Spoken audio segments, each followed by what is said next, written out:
Are you his pastor?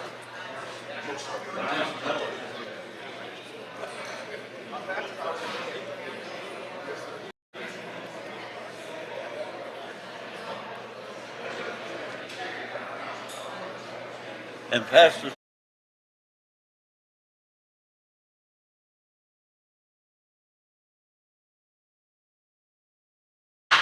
Senate come to order. Mr. Clerk, call the roll. Barnett, Barrett, Blackman, Blackwell, Blunt, Boyd, Branning, Bryan, Butler to 36, Butler to 38, Carter, Kaufman, Chazanall, Chisholm, DeBar, Delano, England, Fillingham, Frazier, Harkins, Hickman, Hill, Hobson, Horn, Jackson, Johnson, Jordan, Kirby, McCollum, McDaniel, McLendon, McMahon, Michelle, Moran, Norwood, Parker, Parks, Pope, Seymour, Simmons to the 12th, Simmons to the 13th, Sojourner, Spark, Suber, Tate, Thomas, Thompson, Turner, Ford, Whaley, Wiggins, Williams, Younger. Mr. President, a quorum is present. Thank you. Will the senators and guests of the gallery please rise for the invocation today given by Reverend Anthony McIntosh, the pastor of Mount Bill Baptist Church in Louisville, Mississippi. He's a guest of Senator Rod Higman. If you would please remain standing for the Pledge of Allegiance.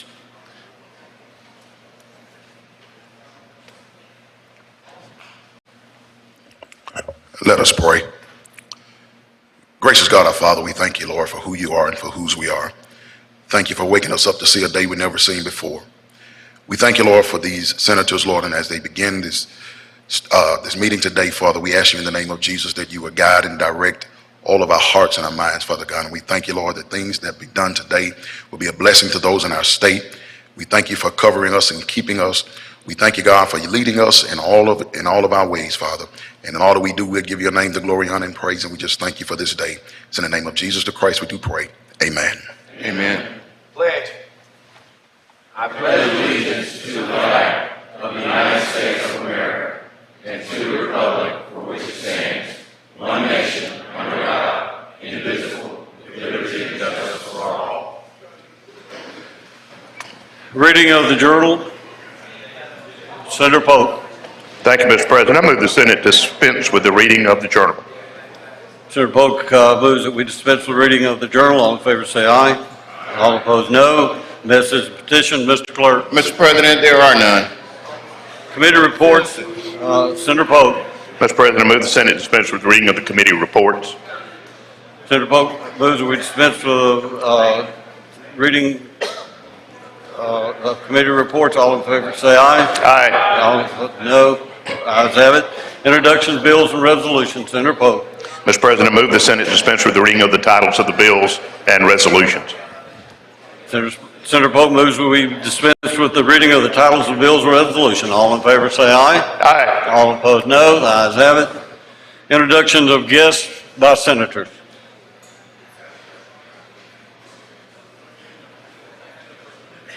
Senator Coffin. Thank you, Mr. President. In the North and West Gallery, we got some students from Simpson County.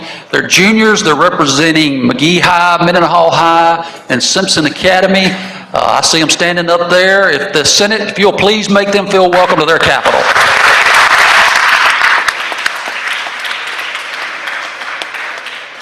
Senator Robert Jackson. Thank you, Mr. President. I'd like to call your attention to the North Gallery. We have with us today former State Representative John Mayo. He has two students with him from Coahoma Community College. I want to ask them to stand and ask the Senate to make them welcome. Senator Rod Hickman. Introduction. As you know, we have with us Reverend McIntosh, who is our clergy of the day, but also sitting in the gallery is his beautiful wife, First Lady McIntosh. Would you please put your hands together and make her feel welcome?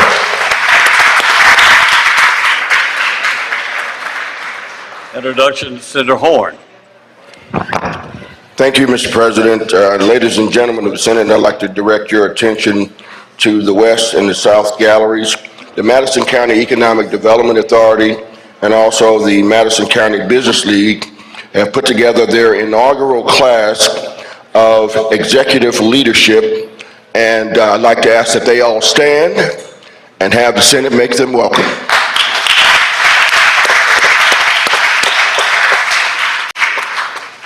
Senator Parker for an introduction. Thank you, Mr. President. Moments ago, Senator Kaufman introduced the Simpson County leadership. Within that group, I'm going to ask her to stand individually, is Bella Broadhead. And she would stand. She is the granddaughter of my former desk mate, Senator Perry Lee. And so we want to give her a special welcome back to the chamber.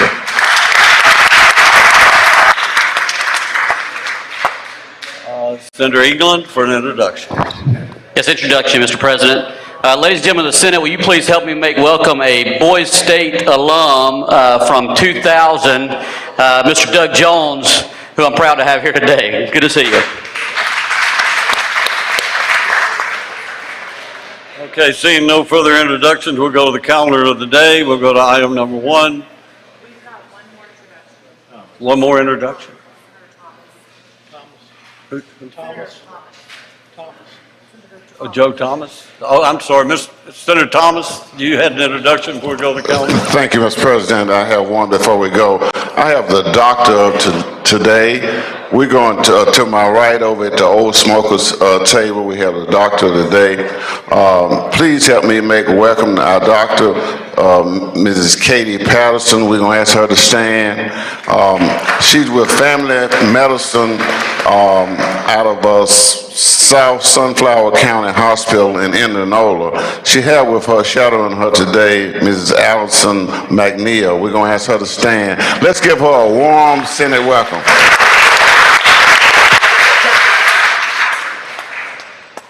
Okay, now we'll go to the calendar of the day. Thank you, Senator Thomas. Senator Hobson, I'd like to bring up item 1, Senate Bill number 3167. Thank you, Mr. President. I ask that we go to that item, the title be read. Please read the title. Senate Bill number 3167, Capital Expense Fund, fiscal year 2023 appropriation to MDOT for the Emergency Road and Bridge Repair Fund. I'll make the usual motion. Senator makes the usual motion. All in favor say aye. Aye. All opposed no. Ayes have it. Senator Hobson. Thank you, Mr. President. It sounds like an oxymoron to say you're going to spend $300 million and this is a simple bill, but you can see by the bill it's basically one page, and it's using $300 million out of the Capital Expense Fund for the ERBR, the Emergency Road and Bridge Repair Fund that'll go through the Department of Transportation. This will help our roads and bridges in the state that are in disrepair get some money into that fund quickly. As many of you know, we passed that bill a couple years ago to set up that process, and since then we've put the initial $250 million into the fund. We've added $89 million. This is going to put $300 million and help them make a big step towards getting a lot of our bridges and roads repaired in the state.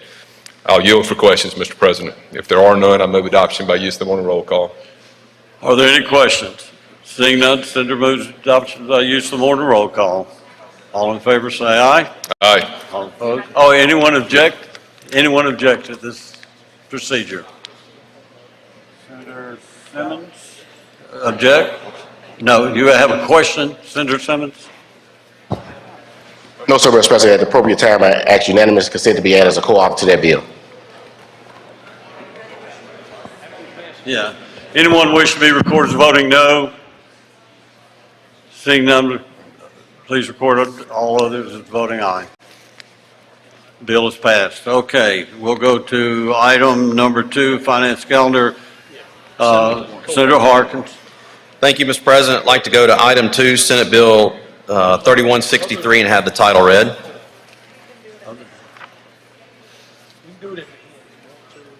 Yeah. Okay. I'm sorry, yes, the title be read? Yes. Yeah, please read the title. Senate Bill number 3163, Income Tax, authorized credit for certain expenditures for railroad reconstruction or replacement or new rail infrastructure. Make the usual motion.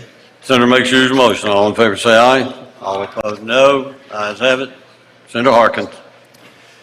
Thank you, Mr. President. Ladies and gentlemen, this is the tax credit bill for rail incentives to invest in rails across our short lines across our state. There are 22 short lines in Mississippi, about 1,600 miles of track.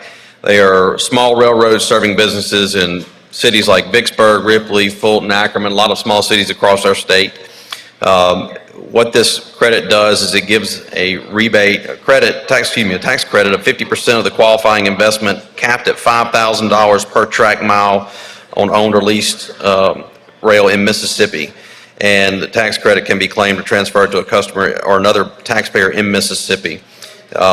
This does allow that MnDOT estimates there's about $600 million in long-term funding needs for short lines, and this is a program to help incentivize those businesses to go ahead and invest in the track. They actually have to make the investment first before they're eligible for the credit. And I believe there's about 32 out of the 52 members in this Senate body have short lines in their districts. That's an explanation of the bill. It does have a reverse repealer in it to continue working on it. But that's the explanation of the bill. If there are no questions, I move passage on the morning roll call. Senator Jordan for a question. Thank you, Mr. President. I'd just like for the chairman to explain to some of us, certainly to me, what are short lines? Tell me a little something about it. I yield, yes. Short line rails are just Senator Jordan, I'm sorry. Short line rails are rails that are across the state that businesses are using to move product. There is some transportation of commercial transportation. Individuals get on short line rails to move across the state, but these are the rails that are outside of the main large rails that CN and Amtrak and all these other ones use, but they help get product to the market, whether it's the lumber or anything that's being manufactured across our state. They use these short line rails. So you call it short line because it's operate within the state from one part of the state to another part of the state. That's why you call it short line? Yes. Okay. I just want a clearer understanding of it. Thank you, sir. They do allow tall people to get on the short line rail, though. All right. No other questions? No other questions. Move passage on the morning roll call. Senator requests the use of morning roll call for final passage. Anyone object to this procedure? Anyone wish to be recorded as voting no? Seeing none, record all present by the use of morning roll call as voting aye. The bill is passed. Senator Harkins. Thank you, Mr. President. I go to item Senate Bill number 2983 and have the title read. Please read the title. Senate Bill number 2983, bonds authorized issuance for various Mississippi Development Authority programs. Senator Harkins. Thank you, Mr. President. Make the usual motion. Senator makes the usual motion. All in favor say aye. Aye. All opposed no. The ayes have it. Senator Harkins. Move we adopt the committee substitute and be recognized to explain it.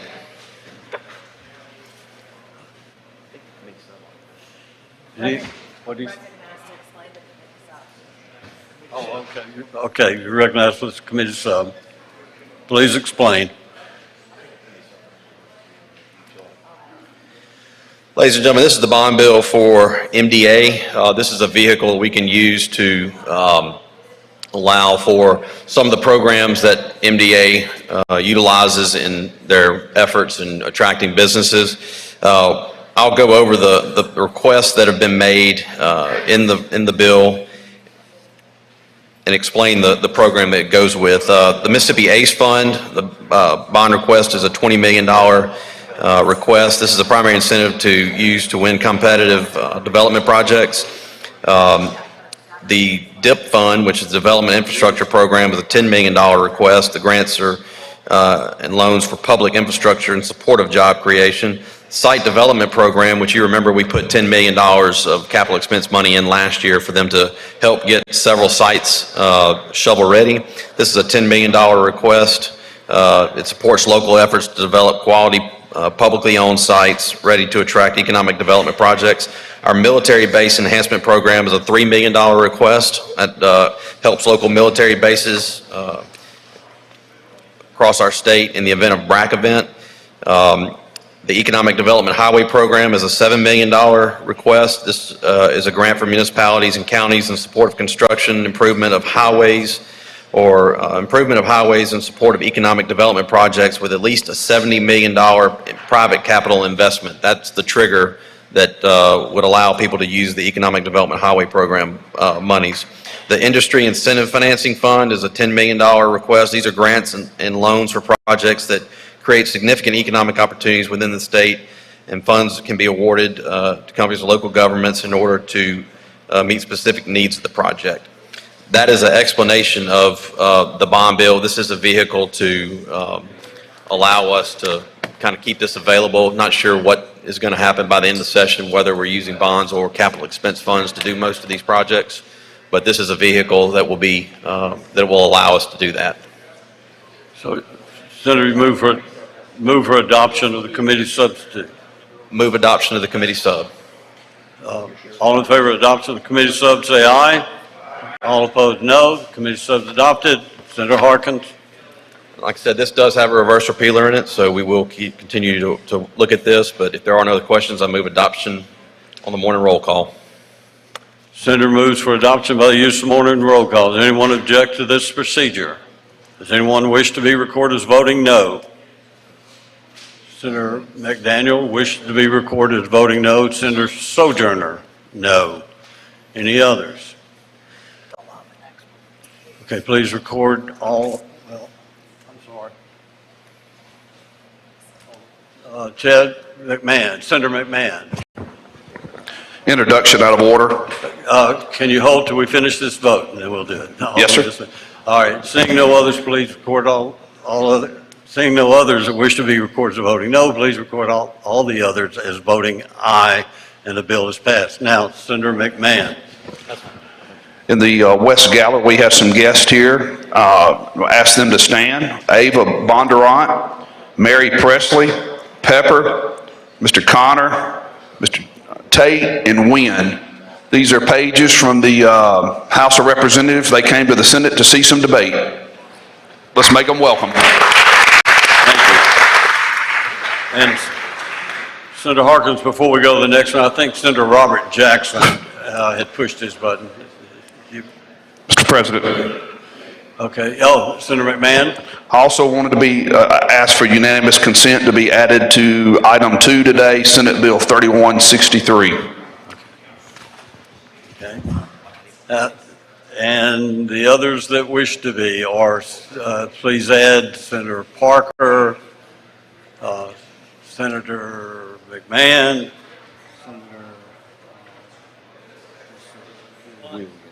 who else? Senator Blunt, Senator Blackwell,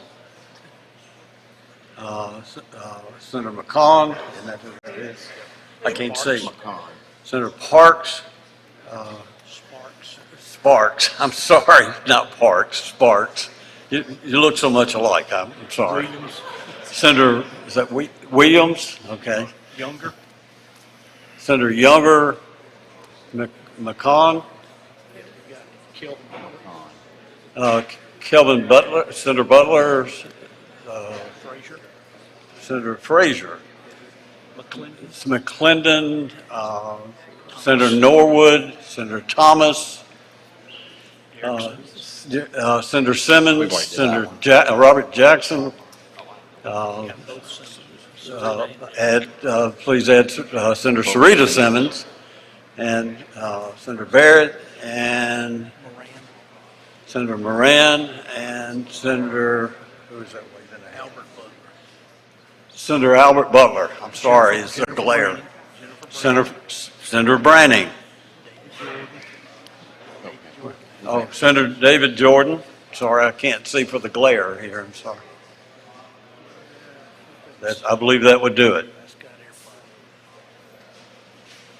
Okay, so we have passed item number 3, Senate Bill 2983. Go to item 4 at this time, Senator Harkins.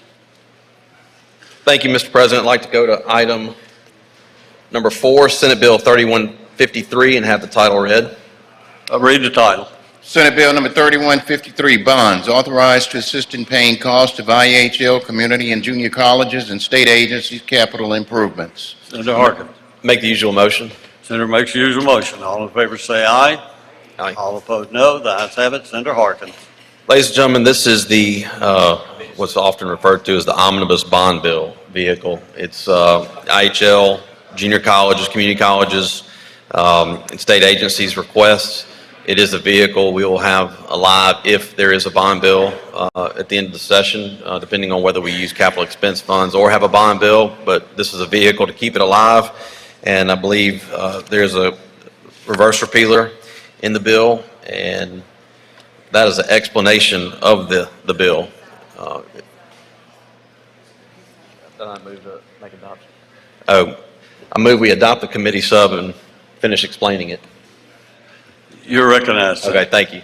But that is, the committee sub is just the vehicle we've used in the past just for an omnibus bond bill, if there is going to be one. So that is an explanation of the bill. If there aren't any questions, move adoption of the committee sub.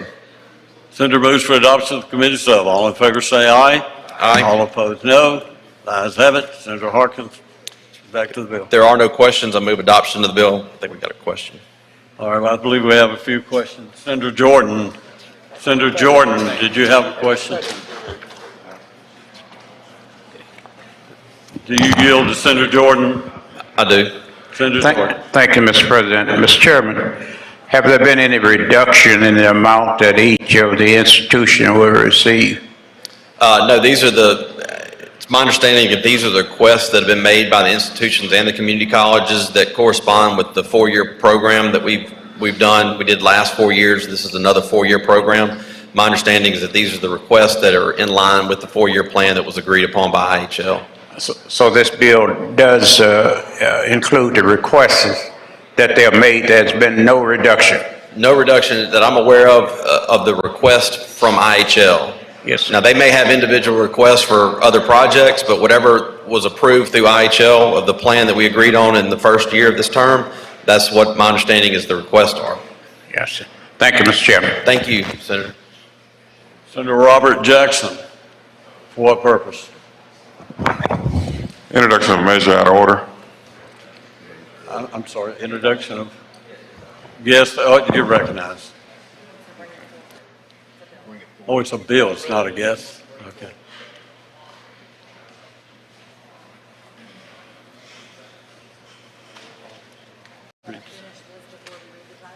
We'll go ahead and read the title. Yeah, let's read the title and then we'll continue. Senator Harkins. A resolution commemorating the celebration of 7 decades of community service and scholarships in the Mississippi Delta by Alpha Phi Alpha Fraternity, Inc., Epsilon, Xi, Lambda Chapter, and recognizing Brother Samuel Blackburn's dedication to Epsilon Psi Lambda Chapter as the chapter's present treasurer at the age of 101 years old. Thank you, Mr. Clerk. We'll go back to questions, Senator Harkins. Senator Angela Turner Ford, you have a question? I do, Mr. President. Do you yield, Senator? I yield. Thank you, Mr. Chairman. My question is, and I want to try to make sure I ask this in a way that's not confusing. For some of the institutions that submitted ARPA requests, and if the Bureau of Buildings found that maybe those requests did not squarely fit under the criteria that they were using to make recommendations, will there be opportunities for those institutions to submit requests to be considered in the bond bill? Well, they're certainly, free to submit any requests they want. I think what IHL laid out with the institutions and the community college board laid out with all their institutions was they had a formula that they used to do capital improvement projects over a 4-year plan. There was an amount of money that was a pot that was agreed upon in each year. Some may get a little 1 year and it may be backloaded in years 3 and 4, they get more money, but each institution has an agreed upon capital improvement project list and amount, and it's separated into each year, and that's what these requests are, it's the 3rd year of those requests.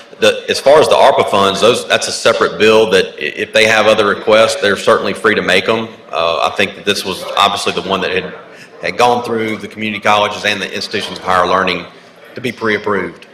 Do we know what the time frame was for those requests to be considered for the bond bill versus ARPA? And the reason I'm asking is because I think I understood as of yesterday, the deadline for the ARPA request was something like November the 12th. Was the projects that are being considered for the bond bill, was there a deadline that was before that or after? Do we know? I think this is the culmination of a lot of planning in the first year of the term. I think I know IHL got with their member institutions and kind of laid out a plan. I don't think these are something that come up, spontaneously like the year of. I think these are planned out way in advance, and they have dictated, okay, you're going to get X amount. We're going to break it down over these years, and this is how you're going to do it. And these are the projects that you have sent to us that are important to you and are needed, and that's what's going to be taken care of. So I don't think these requests in here are not projects that just came up. I mean, this is long-term planning, I believe, on behalf of our community colleges and our institutions of higher learning. Thank you. Thank you, Senator. Seeing no further questions, Senator Harkins, motion. My motion is to adopt on the morning roll call. Move for adoption on the morning roll call. Senator moves that we adopt by the use of the morning roll call. Anyone object to this procedure? Does anyone wish to be recorded as voting no? Seeing none, please record all present by the use. Oh, Senator McDaniel, I'm sorry. Senator McDaniel, no. Senator Sojourner, no. Senator Seymour, no. Are there any others? Seeing no others, please record all others as voting for the bill by use of the morning roll call.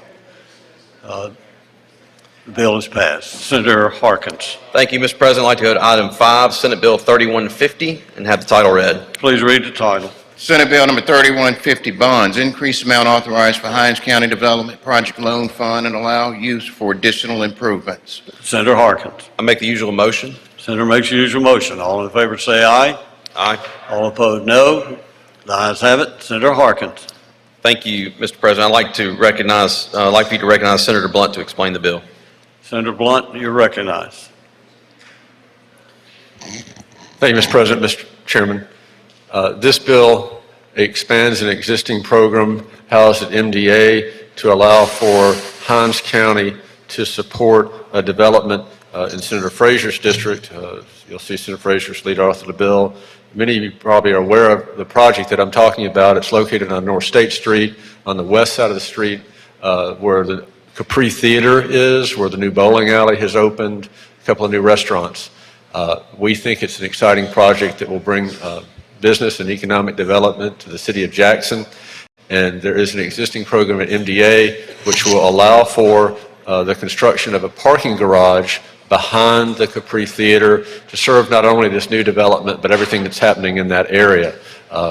Whether you're talking about the restaurants on both sides of the street, a new hotel, the strong possibility of a second hotel being added to the area. What the bill would do would be to loan to Hinds County up to $20 million to allow for the construction of a parking garage. The money will be paid back by fees generated at the parking garage, and that loan will be backed 100% by Hinds County. So the risk to the state is zero. If the project succeeds, and we think it will succeed, the state will get its money back through the fees generated at the parking garage that serves the entire area.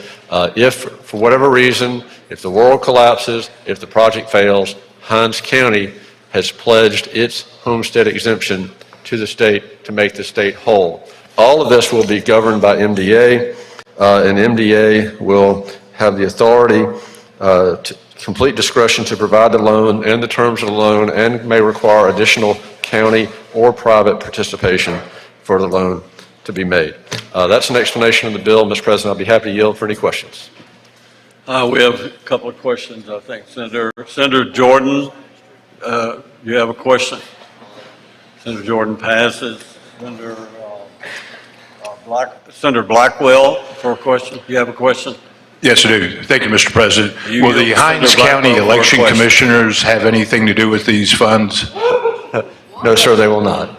They will not. I think and you'll be glad to know that we've already passed a bill, Senator Tate's bill, which prohibits private funds being used for elections. And that's a good bill, which we support.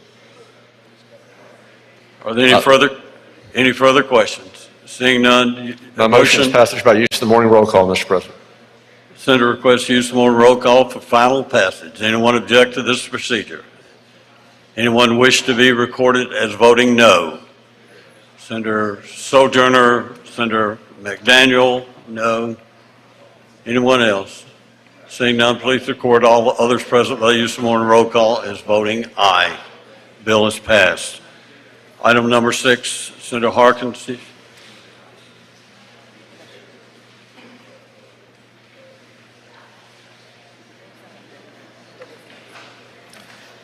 Thank you, Mr. President. I'd like to go to item 6, Senate Bill 3164, and have the title read. Please read the title. Senate Bill 3164, taxation, cut grocery tax by 2%, phase out 4% income tax bracket, cut general fund portion of car tag fees, and give rebate. Senator Harkins. Make the usual motion. Senator makes the usual motion. All in favor say aye. Aye. All opposed, no. The ayes have it. Senator Harkins. Thank you, Mr. President. I'd like to move adoption of the committee sub and be recognized to explain it. You're recognized, Thank and you. then we'll vote on it. After. Okay. Ladies and gentlemen, this is the Senate version of the tax cut that we are proposing. This plan is pretty simple to understand, and I'll basically go over the sheet that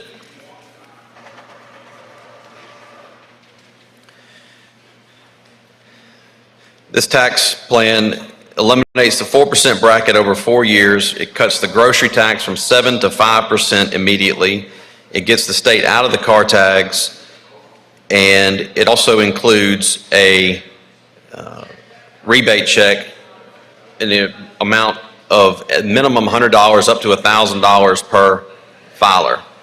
Well, good morning. The total recurring revenue loss is about $316 million, plus the rebate brings the package up to about $446 million.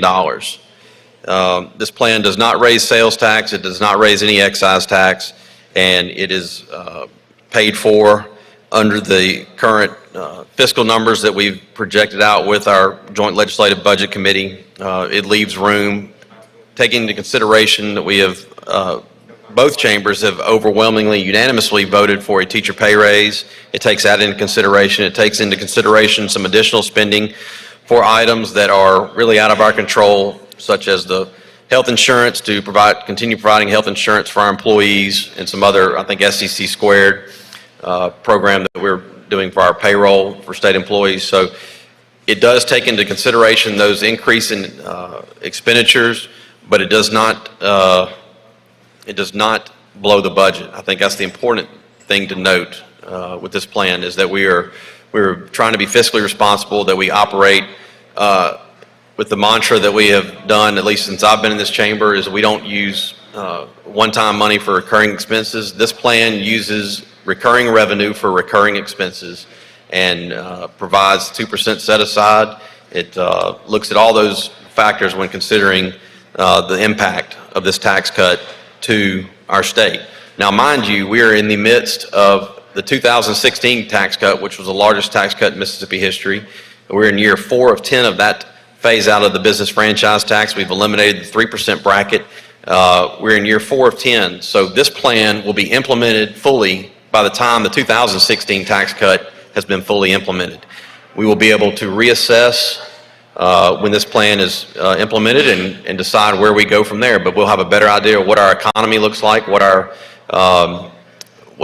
what the state of our fiscal house looks like, and we'll be able to proceed. I mean, I think this is nothing precludes us from cutting taxes into the future, and this plan is we believe a responsible way to do that. I heard something the preacher said this morning, and it kind of struck me. He said, thank God that we woke up to see a new day that we've never seen before. Going forward, every day is going to be a new day. We do not know what the day holds. And so I think we've tried to manage this plan, the expectations with what's going on in our environment and our economy with inflation. Inflation is, I don't think anybody here believes that inflation is not going out of control, and how long it stays around, nobody knows. But we think we have put forward a plan that is responsibly put money back in taxpayers, given us some relief at the grocery store, and phased out a 4% tax bracket where a married couple filing jointly wouldn't pay income tax on the first $26,600 they make. But the good thing is we are free to cut taxes again, and if you've been here as long as I have, this is not the first tax cut you've seen. And it's not even, I know it won't be the last, but it's certainly a responsible way to do so. So that is an explanation of the committee sub, and if there are no questions on the committee sub, I move for adoption. I do have an amendment at the appropriate time to, we discussed in committee, we were double checking our numbers with the Department of Revenue on the grocery tax to make sure that we make our cities whole, but it's not just the cities, there are other diversions that go along with the sales tax diversion that we want to make sure remain whole. And that's what we were checking on, and I have an amendment to do that at the appropriate time after we adopt the committee sub. Okay, questions? Thank you, Senator. Thank you for the explanation. Senator Jordan, for what purpose, sir? I have a question, Mr. President. You yield for a question, Senator? I do. Senator Jordan is recognized. Thank you, Mr. Chairman. How much money will this? How much is going to cost? Repeat that amount. The recurring revenue, when it's fully implemented, is about $316 million. So now, $316 million from the general fund. Is that going to block, leave a big hole, or will we be able to cover for that, those resources? We will be able to fund our priorities and have room like we always do. We budget 98% of our budget.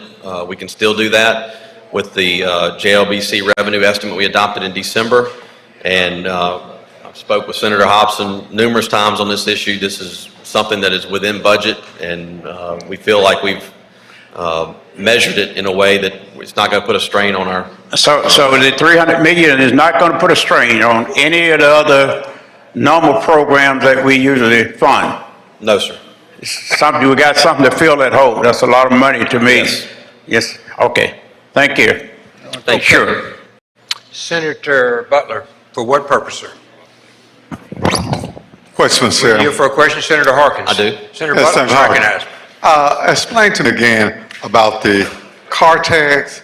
Has all the money been turned over to counties that have been collected for car tax? You pay your car tag at the county. What we're saying are the state fees that the state collects from your car tag, it's not gonna come to the state anymore, the general fund anymore. It'll go to the Avalon Tax Reduction Fund. Okay. Thanks, sir. Thank you, Senator Butler. Other questions on the amendment? Senator McDaniel, for what purpose do you seek recognition? Question, Mr. You President. yield for a question, Senator. Singular question? Sure. Senator McDaniel, you're recognized. Thank you, Mr. President, Mr. Chairman. We had this discussion in finance yesterday, and obviously, my position, and I know yours, and I appreciate the work you've done on the bill. The real world ramifications, that is, to a taxpayer.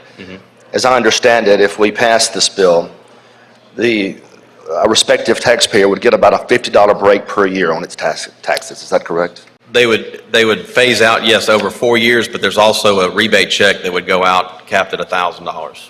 Okay. But that rebate check, to get the full $1,000, I think a person would probably have to make around $400,000 per year, right? How much? About $400,000 per year to take advantage of the full $1,000, right? It's 5% rebate or whatever their liability is.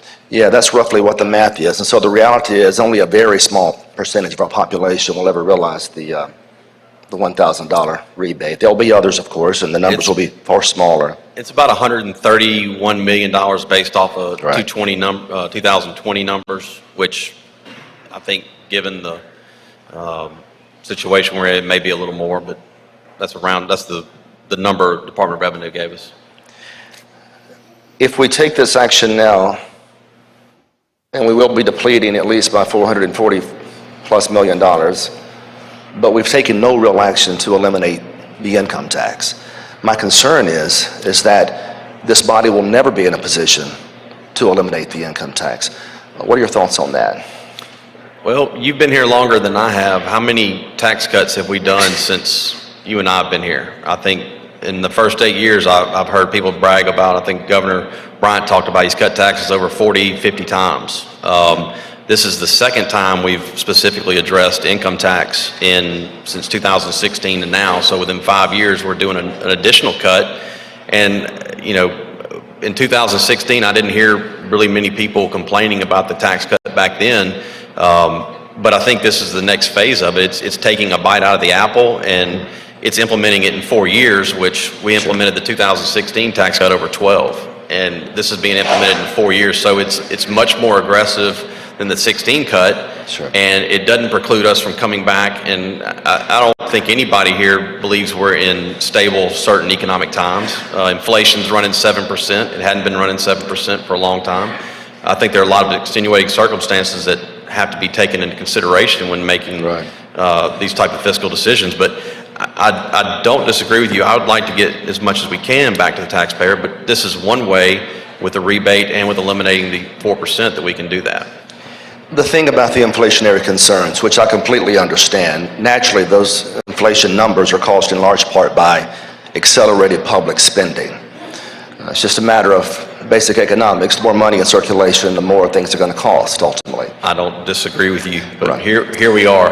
Right, and so the dollar is devalued because of the inflationary concerns. Now this is my concern here because I keep hearing the situation or the excuse of inflation as a way of standing as a barrier to us eliminating the income tax. But if one thinks about it, if the income tax is eliminated and Mississippians have more money to spend in their localities on goods and services, the increased rate of inflation will actually generate more sales tax revenue. So it's actually an argument in favor of reducing the state income tax. In other words, the higher the inflationary rate. I think assuming people spend 100% of the money they get back. Some people will spend it, some people will save it, some will leak out to other states, going on vacations. I think that who do you listen to on how much is actually returned in the economy? Yeah. There are a lot of different positions on that. Right. You're right. There are different calculations for sure, but American people aren't good at saving for the most of the time. We are consumers. And my point is that if the inflation rate continues, if we have more money in our pockets locally, goods and services, the cost will increase.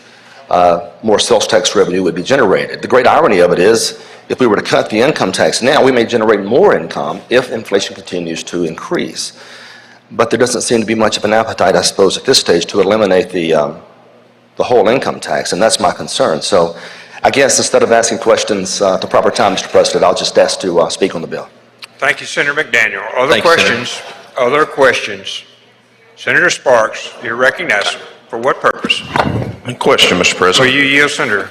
I do. Senator Sparks, you're recognized. Thank you, Mr. Chairman. The prior tax cut that you referred to of 2016 did several things. I wasn't here, you were, but I believe that it dealt with the franchise tax, which we're still in the year 4 of 10 eliminating that. Is that correct? Yes, that's correct. Okay. And the 3% tax bracket, what did we do with it? We eliminated 3% over several years. I'm sorry, I didn't hear you. We did what with it? We eliminated the 3%. Oh, we eliminated it. Okay.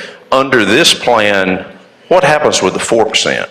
We eliminate the 4% over 4 years. Okay, so the 3% and the 4% are eliminated under the 2016 bill, took care of the 3%, and this bill would take care of the 4%. Correct. So when people say we're not eliminating the income tax, we're just not eliminating it all in 1 year or in one plan. Is that fair? Correct. And is it about $1.8 billion that we collect in the personal income tax, approximately? Approximately. Okay. Now, also, no one asked you about the grocery tax reduction. That is actually a savings immediately for all Mississippians upon passage, correct? Correct. July 1, I believe, is when that goes into effect. Right. And this, the total as anticipated of the 4% bracket over the 4 years is $185 million. Correct. So that's about 10% of the total personal income tax collected, if 1.8 billion.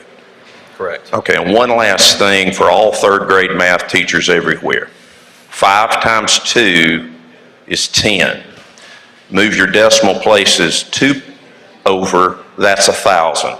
200,000, 5% is 1,000, not 400,000. So I want to defend our third grade math teachers who taught me in public school 5 times 2 is 10.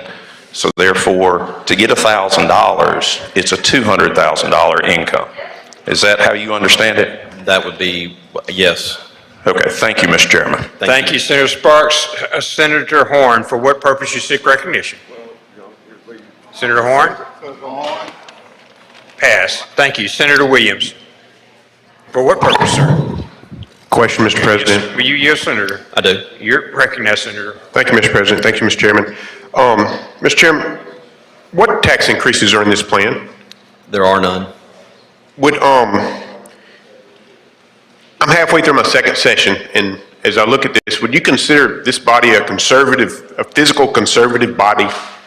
Well, I think that would be in the eye of the beholder, but I think for the most part, I think we try to do the right thing. We try to be responsible in how we spend money. I think we try to be responsible in the way we do things. So I would say a majority, yes. There are some that are more so than others, but yes. I mean, a lot of us ran as, when I use fiscal conservative, I say is smaller, more efficient, streamlined government is kind of the precepts a lot of us ran on in here. And we look at this plan, and it's been stressed, the metrics have been stressed, it's something we can do, we can absorb, and we know we can handle it.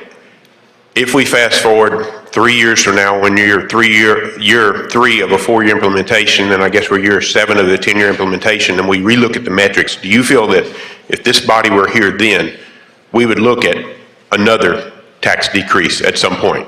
Possibly even the elimination of the income tax? I don't see why not.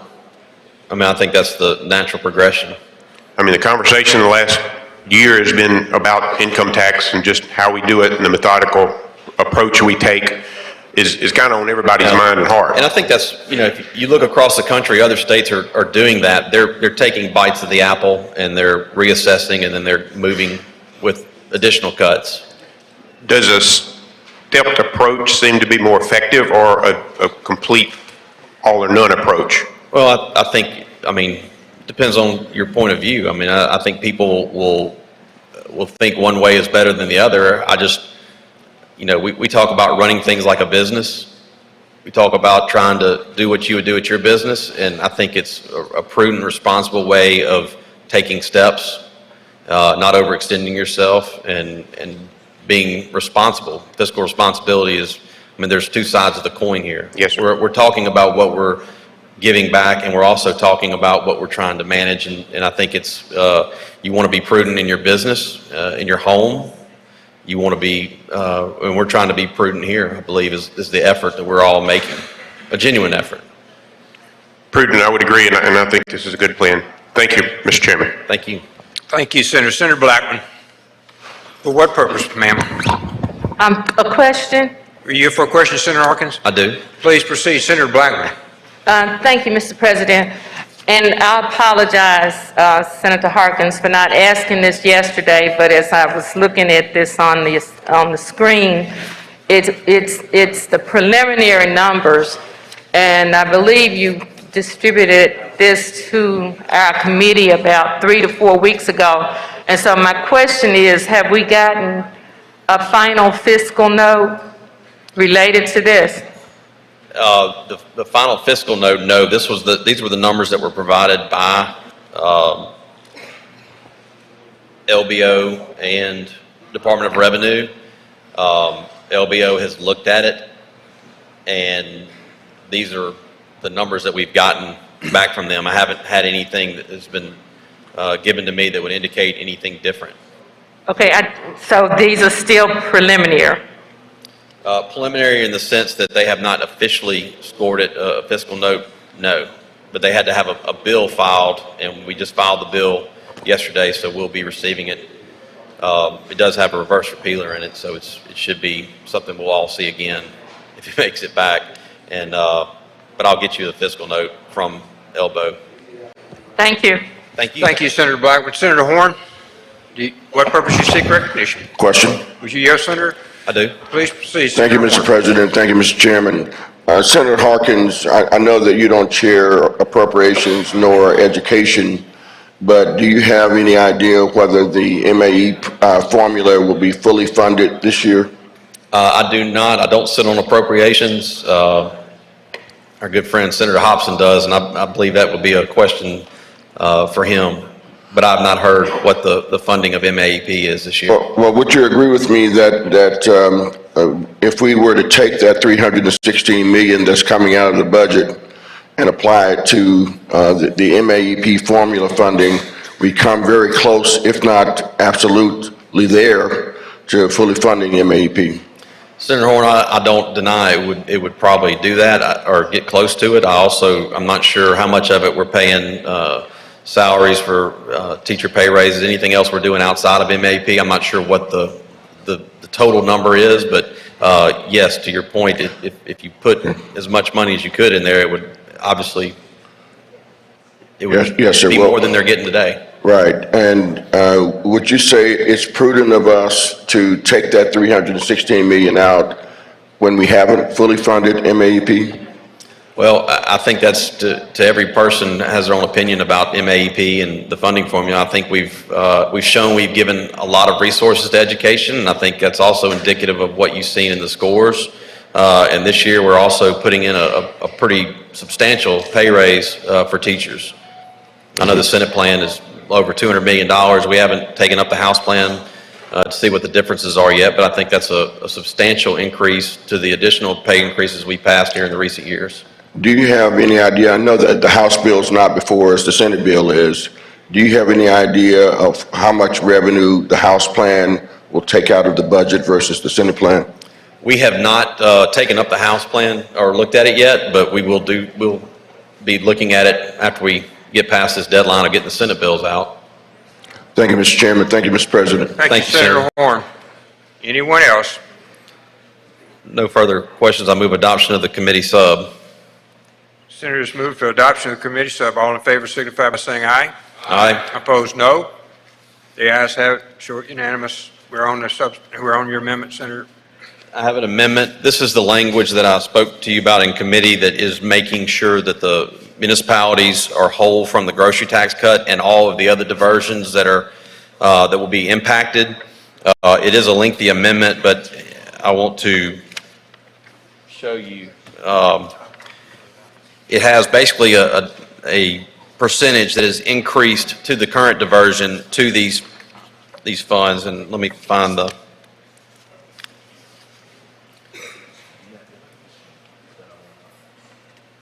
Put it on the screen, If you look on your screen, those are the diversions that we had to adjust, and those are the numbers that were before the income, or with the 5% tax cut. That's showing you what the increase is to make all the diversions whole. It's not just the cities, it's the EEF funds, it's the school ad valorem, and it's the infrastructure. So there were several numbers that are impacted by lowering the grocery tax from 7 to 5, and we wanted to verify it multiple times. We just made sure that there was no changes in it, and that's what this amendment does, is it puts those numbers in to make sure that all entities are made whole from the reduction from 7 to 5%. If there are no questions, I move adoption of the amendment. Questions on the amendment? Motion made to adopt the amendment. All in favor signify by saying aye. Aye. Opposed, no. The ayes have it. Okay, Senator, we're back on the bill. If there are no further questions, I move adoption of the bill by the morning roll call. There were two that wanted to speak on the bill. Senator McDaniel is first, and then Senator Bryan, I believe. Senator McDaniel, you are recognized to speak on the bill. That's first. And it's got the total at the bottom.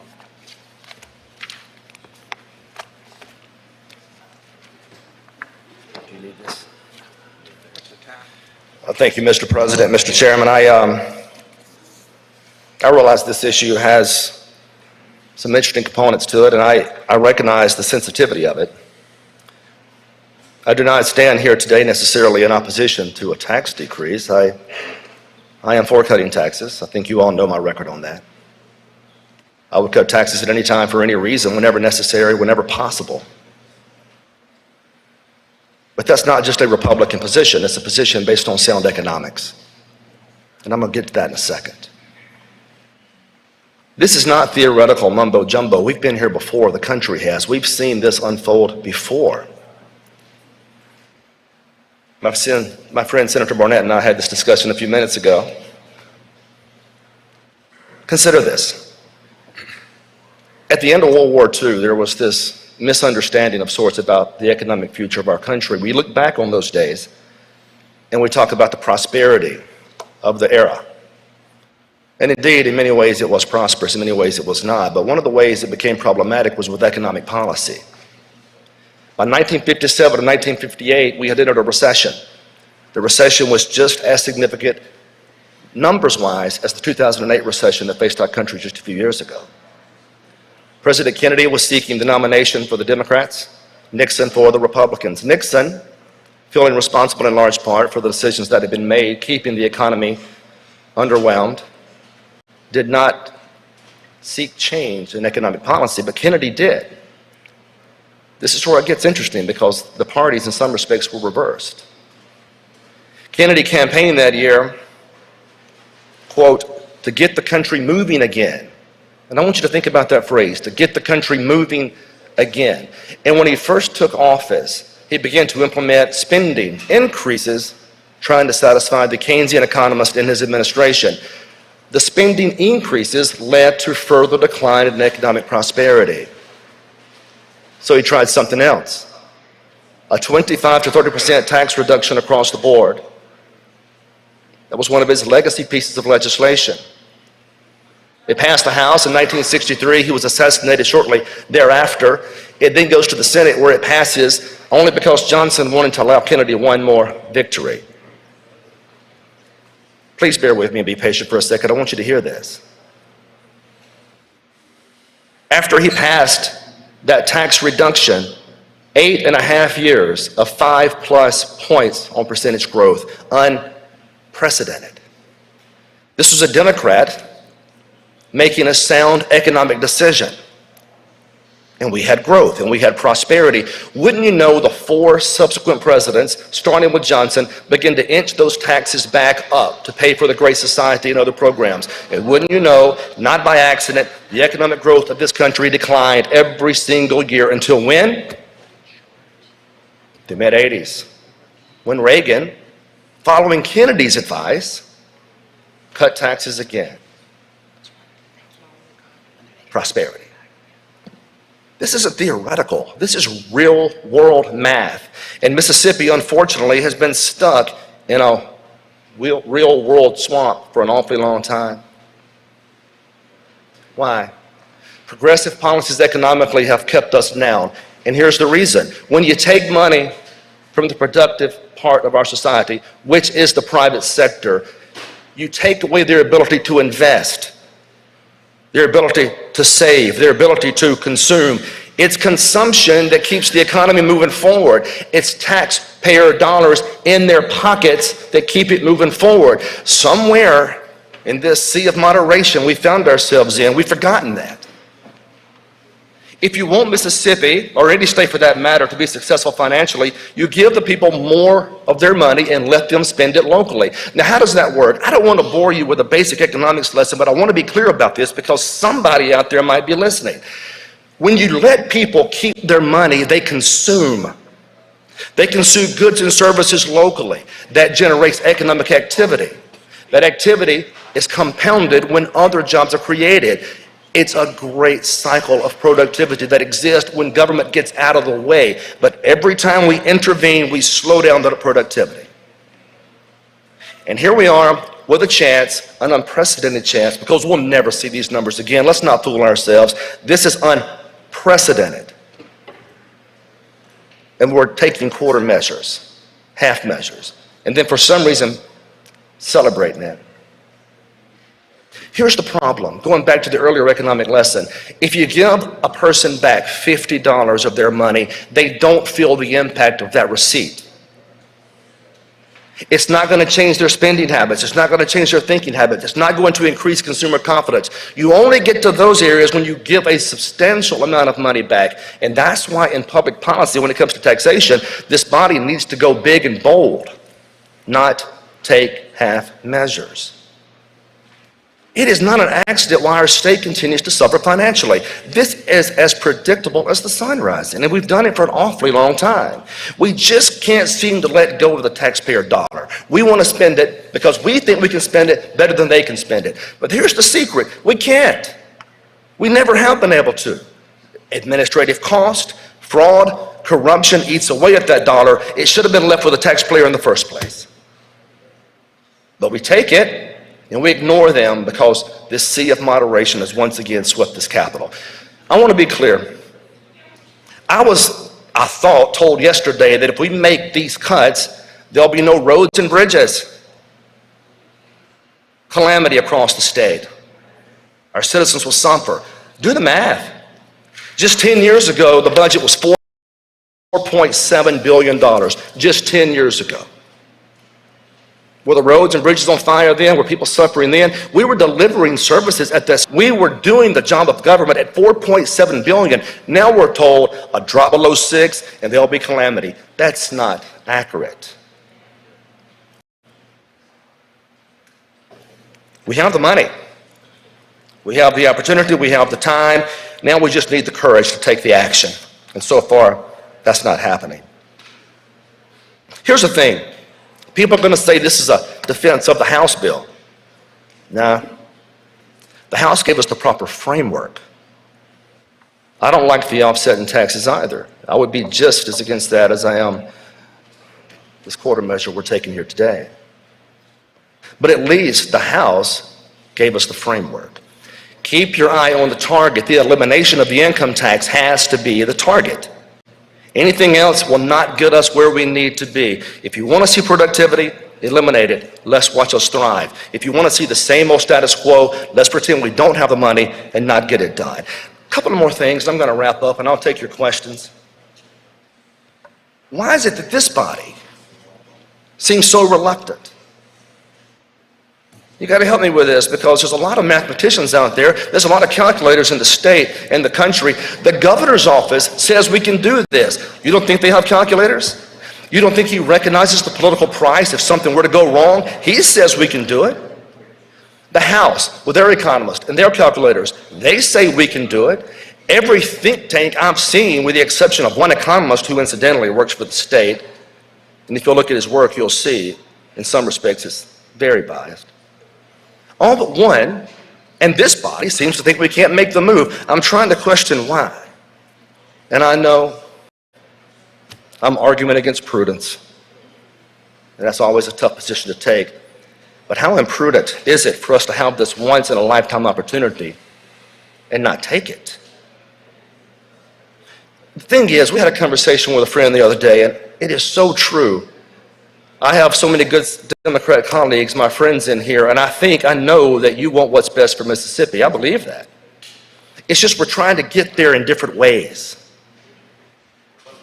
My belief is that government can't provide the upward prosperity that we desire for our citizens.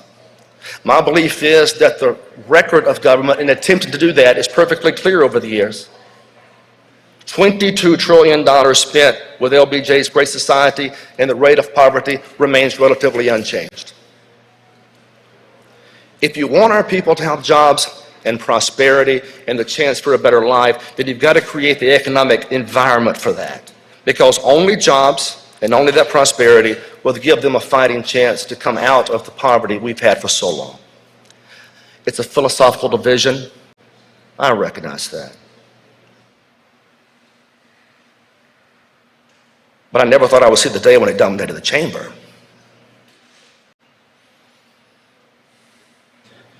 My position is it's time to eliminate the income tax.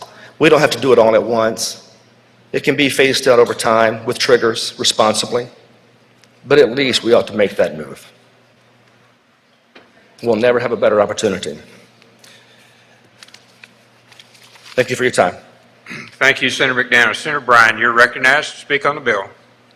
I'm sorry, Senator Jordan, I apologize. Question for you. Do you want, Senator McDaniel, will you yield for a question from Senator Jordan? 1 second, Senator Bryan. I think Senator Jordan had a question for your predecessor there at the well. Okay, you yield, Senator McDaniel. Yes, sir. Please proceed, Senator Jordan. Senator McDaniel, you went back so far, I thought you was going back to Hoover, since you started talking about the Democrat Party. Well, I would have stopped at Wilson. Okay, but my point is, we haven't fully funded MAEPs in Mississippi Adequate Education. We haven't fully funded Mississippi Adequate Education Program, which help to educate our children, and taking $310 million from the budget is quite a bit of money. I think citizens that we both are very much concerned about sent us here to do business to help them. So we have to use resources. If you send all the resources back, you won't be able to do adequately what we're supposed to do, like fully fund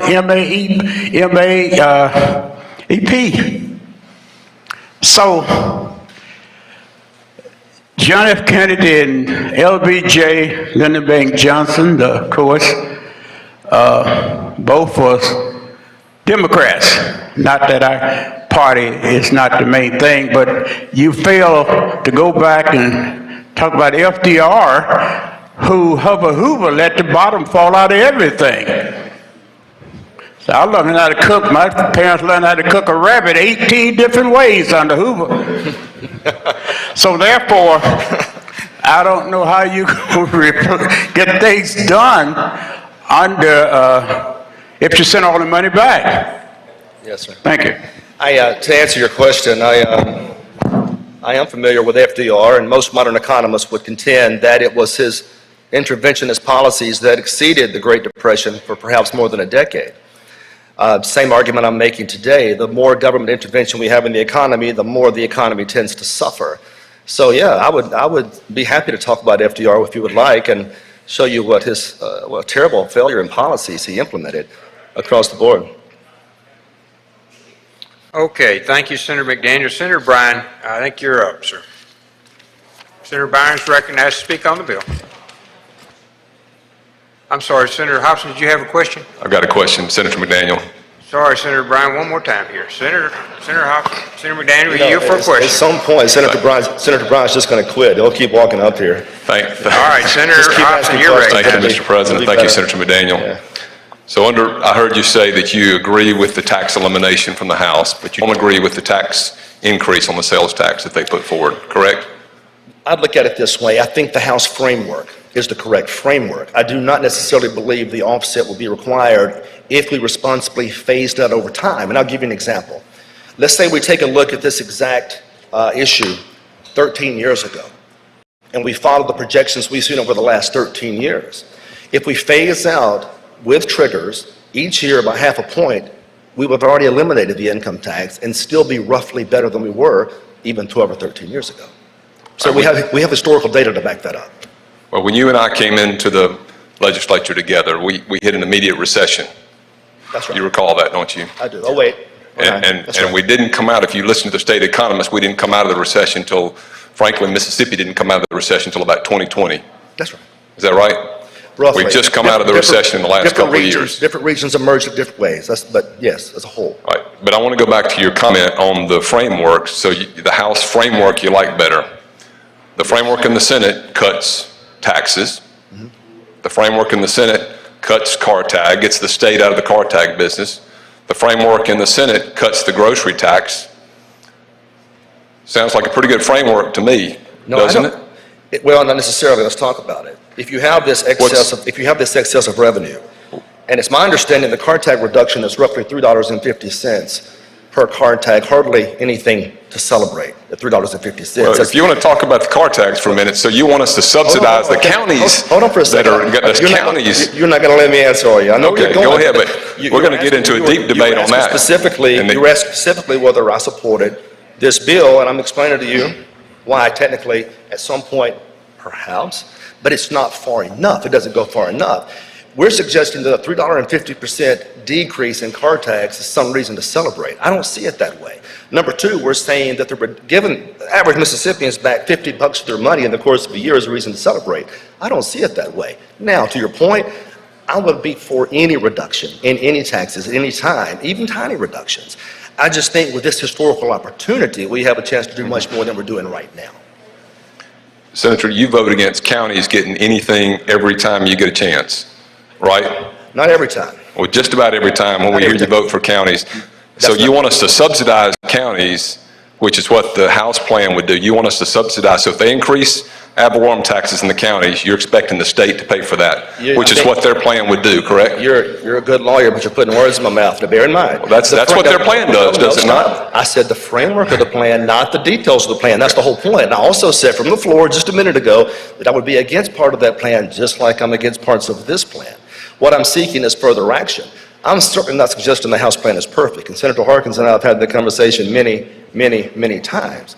So the short answer is, no, I don't support all the provisions of the House plan. I support the basic framework, which targets the income tax elimination. Does our plan not target the income tax? It targets a very small fraction. Does our plan not follow up with what we did in 2016, start cutting the income tax at the two levels below the 5%? Well, let's think about that. Look at the small, minute cuts we took then and now in relative comparison to the amount of revenue that we have. If we continue down this path, I mean, at some point, based on that logic, we'll end up cutting the income tax at about the year 2080. I don't think the state can wait that long. You're talking about an incredibly long phased-out approach, and I don't think there's any. Let's not kid ourselves. Well, the House plan. How many years does the House plan go? Let's not kid ourselves here. We keep hearing the suggestion that some way the Senate at some point is going to phase out the 5% bracket. Well, if that's the case, let's all sign a pledge right now to get it done. Because all I'm hearing right now is words. And if we want a pledge to get it done, I'll pass it around here, we'll sign it, and we'll put it down for 20 years from right now, and we'll get it done. How many years does the House plan phase in? How many years does it take to phase in the House income tax plan? The only part of the House plan that's attractive to me is the target of the income tax. The details of the plan, not so much, just the target of the income tax. And I think that's what you're missing. Well, you're saying the framework, I'm using your words, the framework is all the concepts, all the principles that are in the two tax plans. The framework is not all the concepts and all the principles. The framework is the target. And maybe we're talking about a word here, I'm misconstruing a word. The target is what we're after, which is the elimination of the 5% bracket, whether it's over 10 years or whether it's over 15 years or 20 years, as long as it gets done and we're making steps toward that direction. Does the House tax plan have triggers in it? It does not. Not that I've seen, unless they put something new in it. Okay, we may need to look at that plan. Right. Also, under the House plan, if you like the idea that you just totally eliminate the income tax, which is going to be roughly $2 billion to the state, about a third of the state budget. 1.8, right? Okay. 1.8. Our plan, and then you said don't raise any taxes. Have you looked at their plan? If you did what you have proposed to eliminate the sales tax increase and you took their income tax, have you looked at what that would do to the state budget? Let me say, yes, I have. Let me say again. What does it do then? Hold on, once again. I'm not defending the House plan. I can't be more clear about that. It's the target of the income tax elimination. Now, here's how you get there. And you're a math guy. Here's how you get there. We go back 13 years and extrapolate those growth rates, including inflation. We can't go back 13 years. I'm just saying. We're here now in 2022. You know how this works in the law. You have a historical example. And economists use those historical examples to extrapolate into the future. So we have historical examples of how this would have worked had we passed this phase out 12 years ago. By now, if we had phased it out over time, after 12 years, it would have been gone and we still would have had more operating revenue at a 2.5% growth rate than we did in 2012. Now, if the government were operating successfully, maybe not as successfully as you would like, but successfully in 2 years ago at 4.7, there already stands to reason that at 5.1 we still could factor in inflation concerns. So we still would have the revenue, and it still would have been eliminated. That's the point. Now we're saying for whatever reason, if we start now, it can't happen. But we have historical evidence to show that it would have happened. Well, you keep. Senator, your time has expired. Do I hear a motion to extend the time? So moved. All in favor signify by saying aye.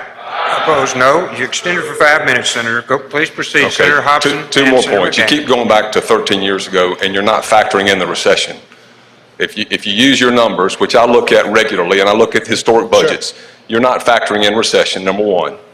And I want to go back to the question that I've got for you.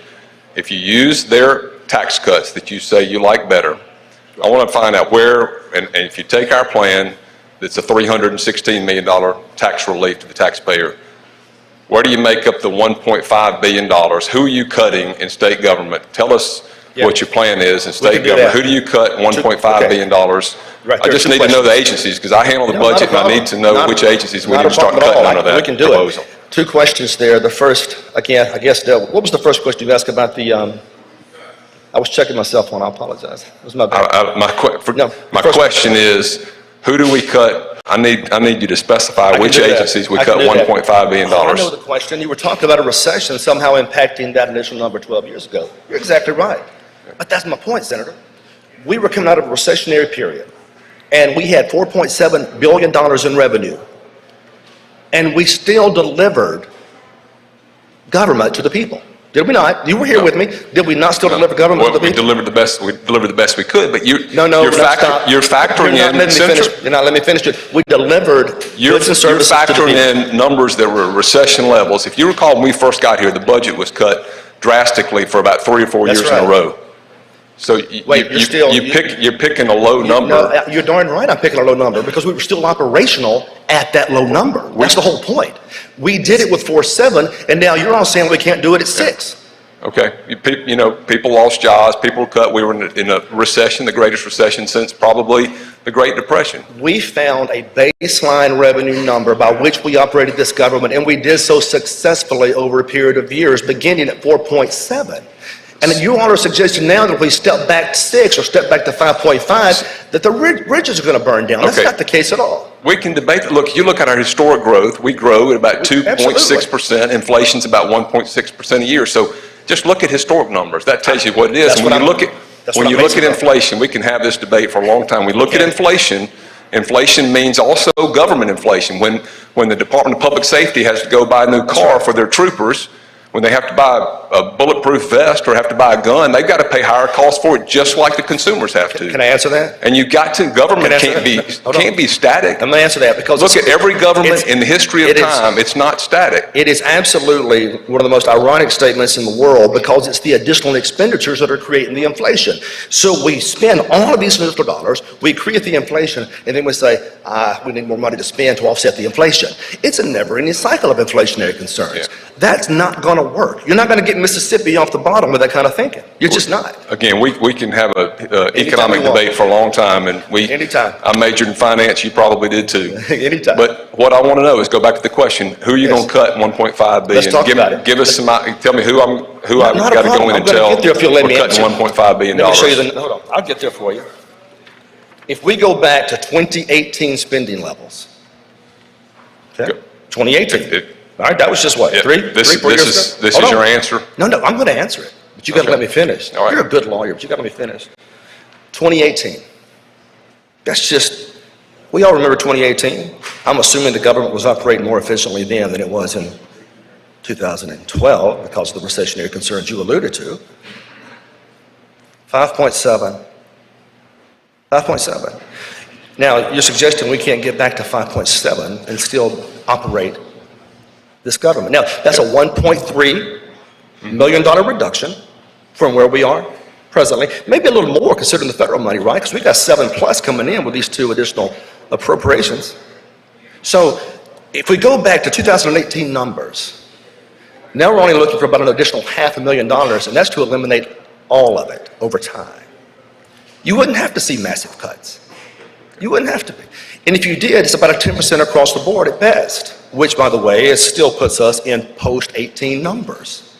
The point is, we have a baseline of operations. It was working in 18, it was working in 12, and now we have more than $1.5 billion more dollars, and we're saying we can't get rid of that because for some reason it might cause calamity. We're not saying that. We've got a plan, a Senate plan that cuts, I get it. I cuts get it. taxes. I get it. I'm just saying. All right, so you're using your numbers then. Yes. Our number for last year was about 5.9.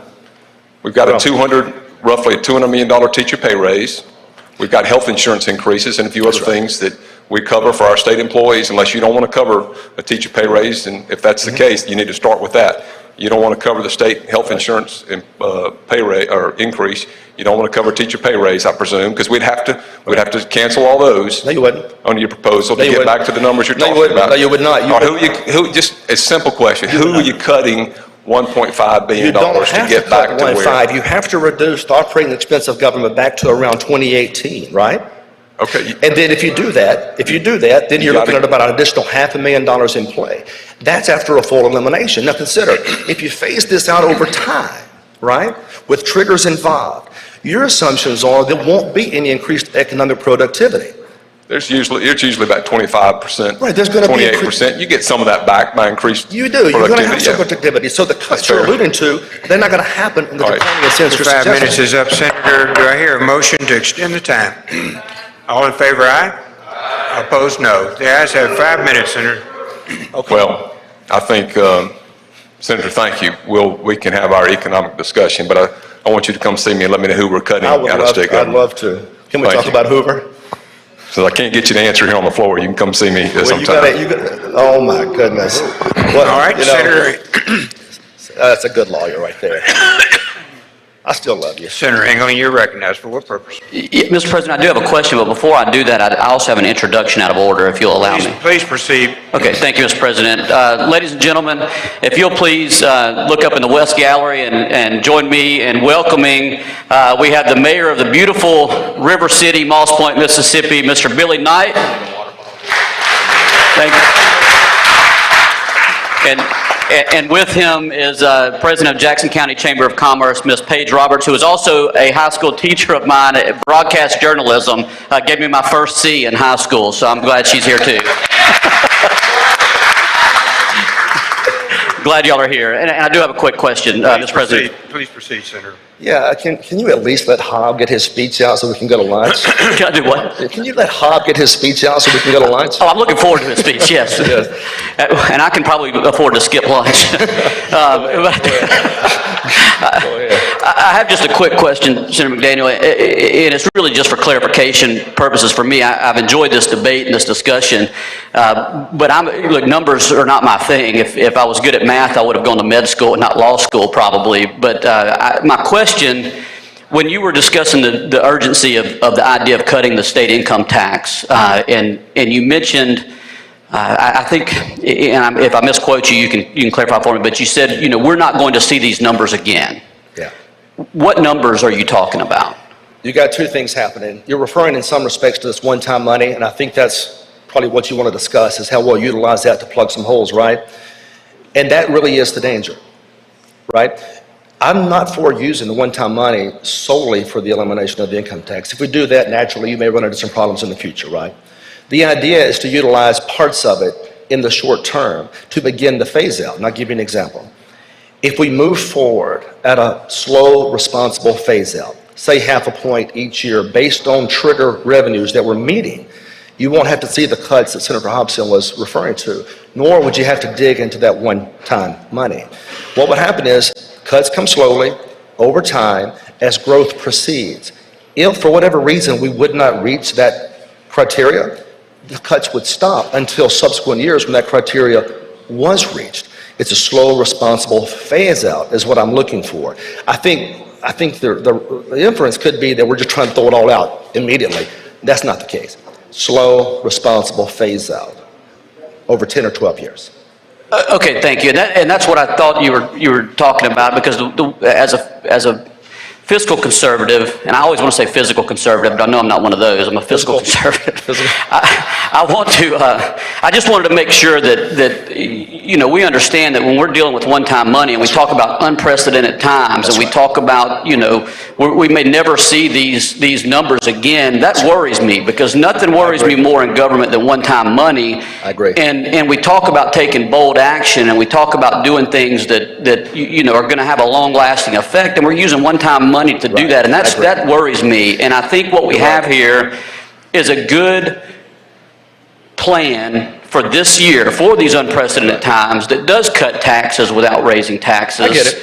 And it allows us to kind of sit back and see where we're going to go with this one-time money and see what happens in the long term, because I don't want to end up in a situation where we have to come back and raise taxes. And I know you had an excellent debate with Senator Hobson over, what cuts are we going to make? And I'll be honest, I haven't, we're talking about a bill that we haven't taken up on the floor yet when we talk about the House plan. Mm-hmm. But a lot of the House bills that came over increased spending in a lot of ways. And so we're not really dealing with cuts, we're also dealing with increases. Right. And I sure don't want to end up in a situation where I have to come back and either have a government that's not able to operate for things that we do. And look, as an old Republican, a classical Republican, I'll say that I think there's things we need to do. We need to keep up with infrastructure and safety and education, and now healthcare is kind of getting thrown into that. We've got to have money for those things. We've got to have a government that operates. I don't want to have to come back and raise taxes, and I don't want to have to come back and cut pay increases that we're doing. I agree. That I think are so anyways, I just wanted to let you know of my concern, and I appreciate you clarifying what you meant when you said that we may never see these numbers again. Absolutely. The numbers again actually refer to two different items, right? And you're exactly right. If we were to depend solely on one-time money, that would be a reckless approach.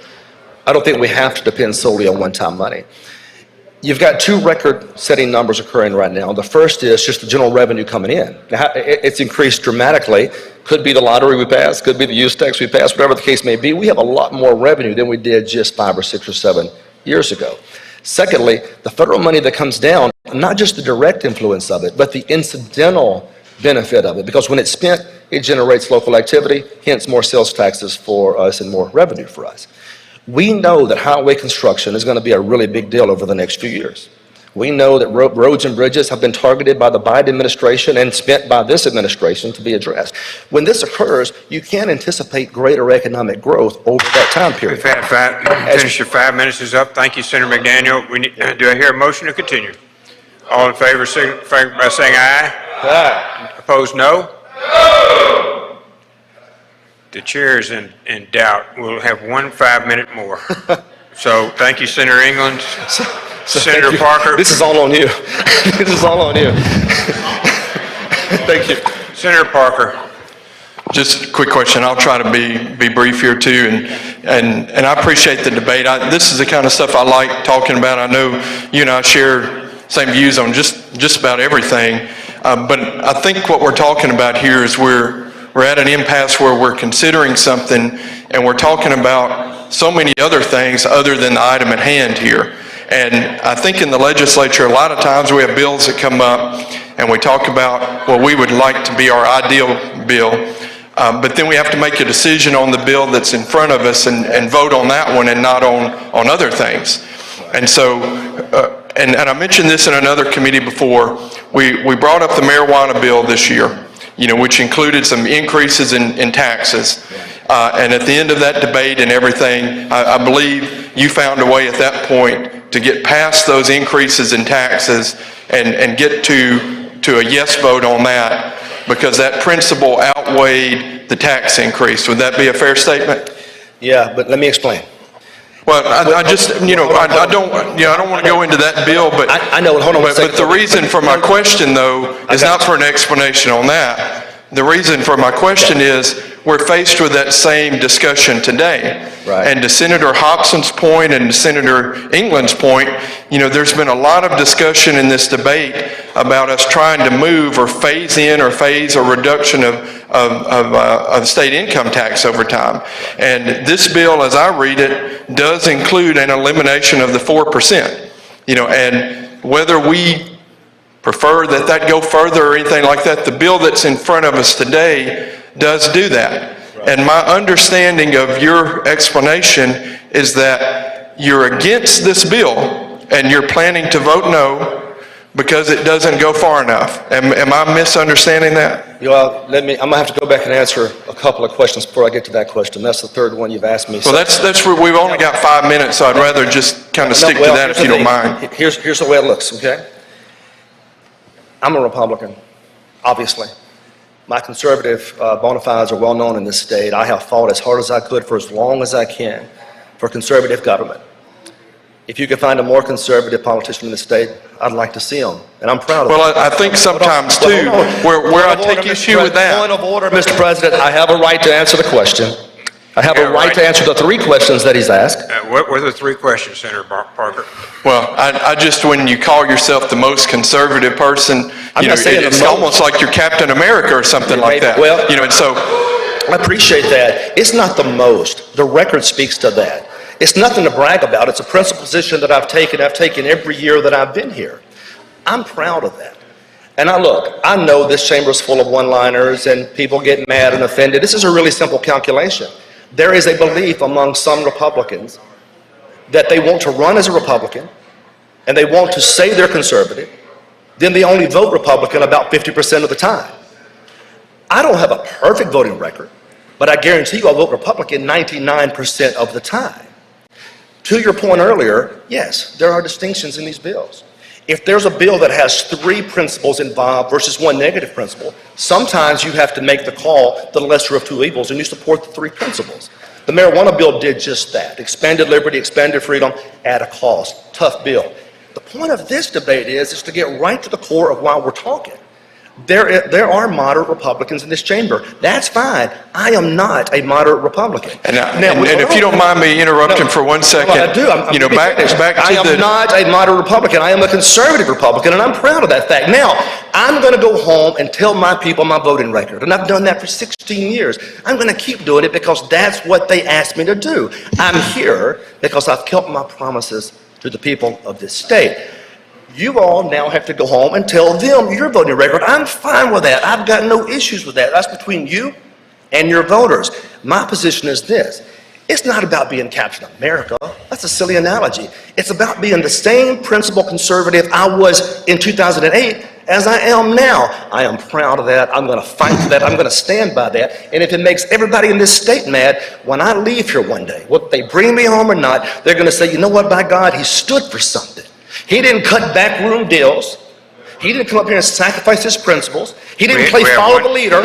We have 1 minute. So I'll take issue at that. So what you infer by that, when you say that in the Senate body, and when you say that on your Facebook Live later today, is that every Republican in this room is a failure. Give me a break. That's the way I take it. Give me a break. And I stood with you through the battles. Listen to me. And I watched you lead those battles. I can't speak how you perceive something. I don't believe you're a bad person. I don't believe anybody in this room is a bad person. But you're just better. You're just more conservative, and you're a little better than every Republican in this room. Not at all. I'm fighting for what I believe in. That's all I'm doing. I'm no better. I'm no worse. I'm a conservative. I'm going to be a conservative the rest of my life. And I am too. That's all I'm saying. I am too. And I've got no. Sometimes it's a lot easier to just vote no, but sometimes you have to look at things and you have to make the right decisions. And I would love to sit down and talk to you more about this. Yes, sir. But I haven't talked to you in several years. Well, so thanks for your time today. I wish you would. Okay, gentlemen. All right, now we'll go to Senator Bryan. I think you're ready finally. Senator Bryan.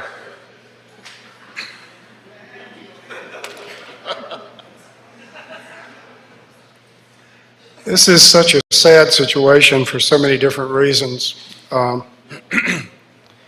There exists a fringe element is against all taxation, against all government, and there's a fringe economist that'll tell you any there are fringe economists that'll tell you any tax cut is the answer to all our economic woes. But apart from those groups, outside of this building, there's no demand for a tax increase. Tax cut, I mean. There's no demand for this legislation. There's certainly no demand for the House legislation. The Mississippi Economic Council says our members are not all fired up about all these tax cuts. Think about the people you know back home, your constituents. Think about businessmen. Think about the folks you encounter. Is there some big hue and cry among the population for a tax cut? Anybody run on getting rid of the income tax in the last statewide elections? This is all being generated by an obsession on the other end of this building with abolishing the state income tax. You may remember 2 years ago, the House introduced a bill hundreds of pages long, rewrote the entire tax code of the state of Mississippi, raised these taxes, lowered these taxes, jumped through all manner of hoops just to say they'd eliminated the state income tax, and 48 hours later that bill was sitting in the Senate. That's the amount of thought that's gone into it. We had a hearing supposedly to discuss tax cuts, which I appreciate very much the chair having. And there was an economist there. And I asked him if increasing sales taxes would not result in a reduction of or negative effect on retail sales. The question's how, obviously it does. The question's how much, is it de minimis or a lot? But his response was simply to say, I'm not here to answer that question. And this economist would not answer that. It was a hearing. You have an economist. We're talking about tax policy. He won't answer a basic question about tax policy because he wasn't there to do anything except be a talking head in support of the House proposition. That's not the way a witness is supposed to act at a hearing, and it's profoundly troubling that you ask a question like that at a hearing and get that response.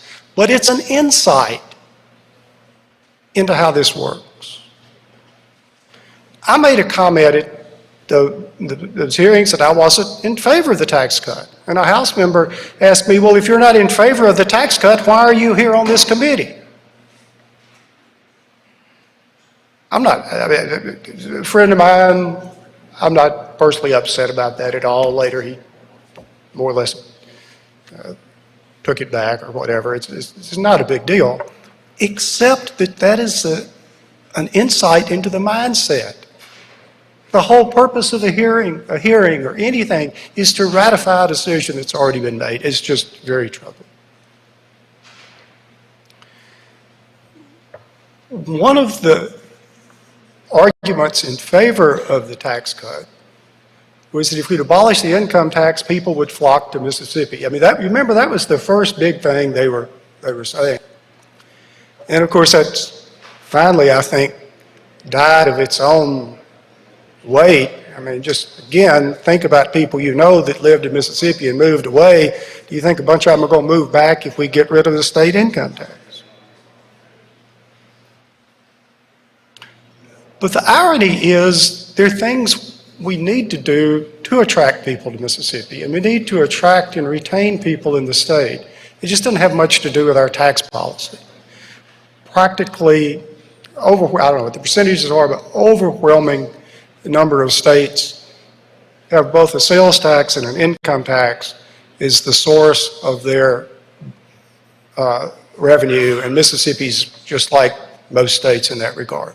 Our income tax is a bit low, our sales tax is a bit high. We're not an outlier, we're just there in the middle. But we do have some problems in Mississippi that the government needs to address. Let me ask you this question. How about we just eliminate the gasoline tax? No gasoline tax at all. Wouldn't that be popular? We'd immediately cut prices at the pump, not have a gasoline tax. Of course, we wouldn't have money for the roads, and the roads would deteriorate even worse than they're deteriorating now.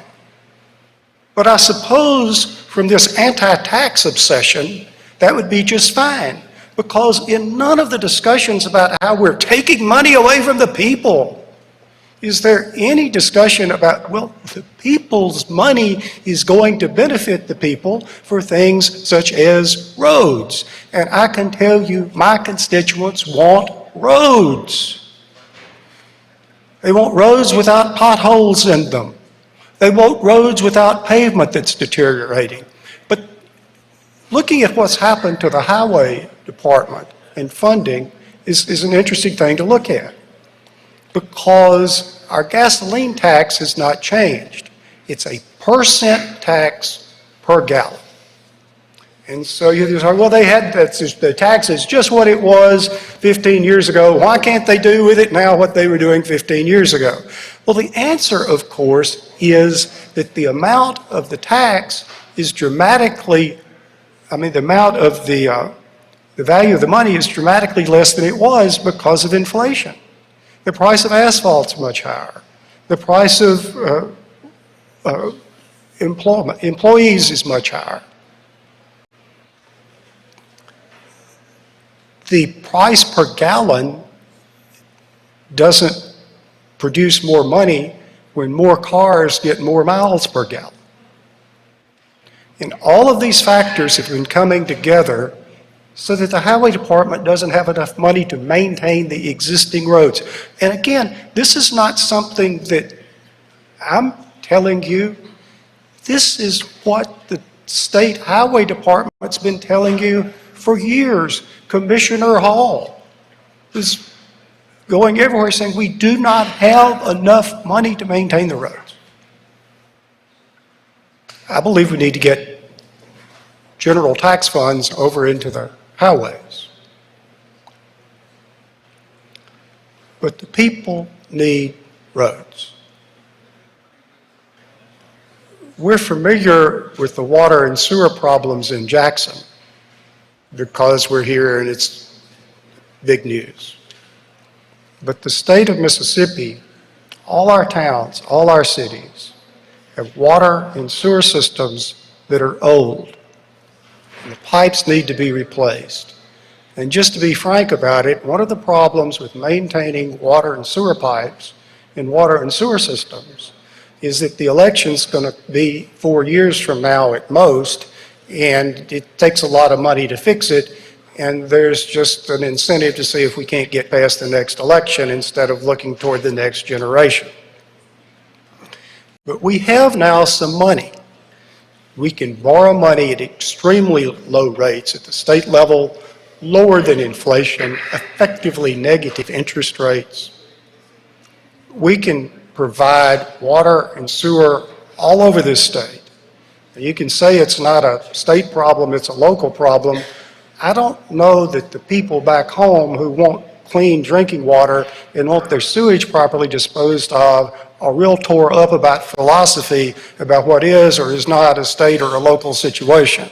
Every single person in this state has one state, and every single person in this state has one home where they've got water and sewer, and they need to have it maintained. We can use the power of the state. We can use this money that's flowed to the state. We can leverage the money the cities and counties are getting and do something transformative, which is change the narrative about water and sewer in Mississippi. And excuse me, but I don't think this is some wild-eyed left-wing fantasy that we're going to have railroads, that we're going to have water, we're going to have sewer. In my neck of the woods, people in the rural areas needed broadband. The private sector wasn't getting it to them. The private sector could explain at great lengths how people out in the rural areas just couldn't afford to have broadband, we couldn't afford to have it to them, and on and on and on. But now, thanks to a number of factors, people in the rural areas are getting broadband. And you check back home, and you talk to the people that now have broadband at their homes that didn't used to have it. And for that matter, talk to the ones that want it and haven't got it. And you see if they're all tied up about a bunch of government philosophy or labels or parties or any of the rest of it. They want a government that's going to see to it that they get broadband because the private sector ain't going to do it. And we're working in that direction.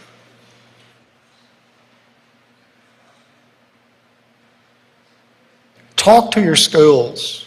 Talk to the parents of your schools. Do they think the schools are overfunded?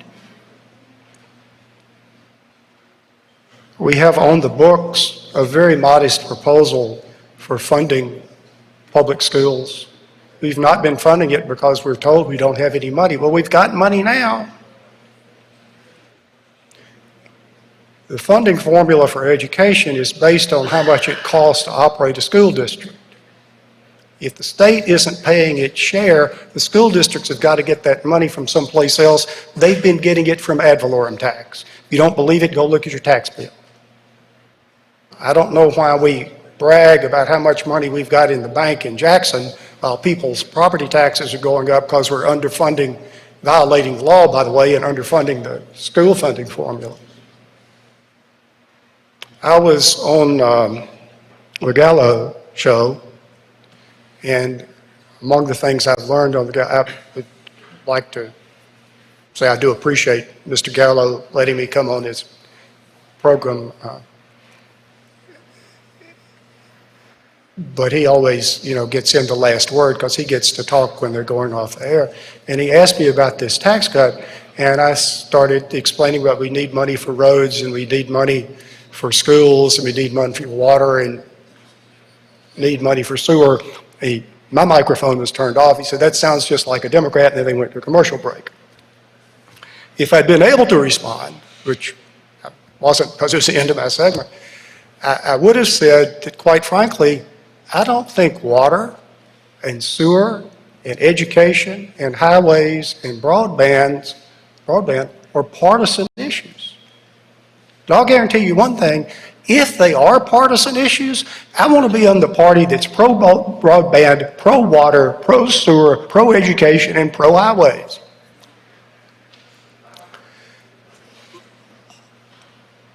My Bible says that you're supposed to store up in the fat times for the lean times, because there are going to be fat times and there are going to be lean times.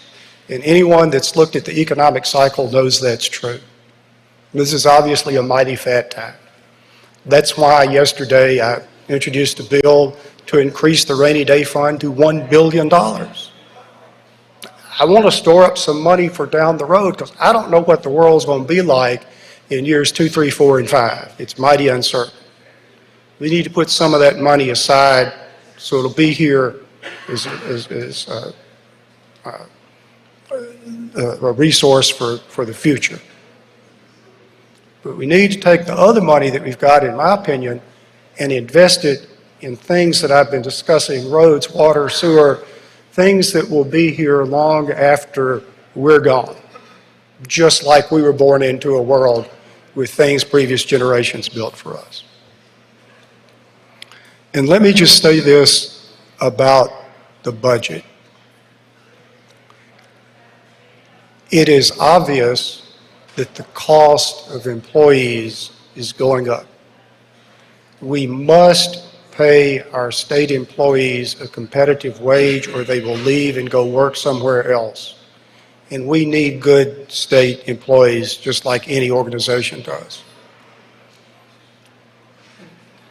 The current budget is not going to be, even assuming for purposes of argument that it's sufficient now, and as you know, I don't believe it is.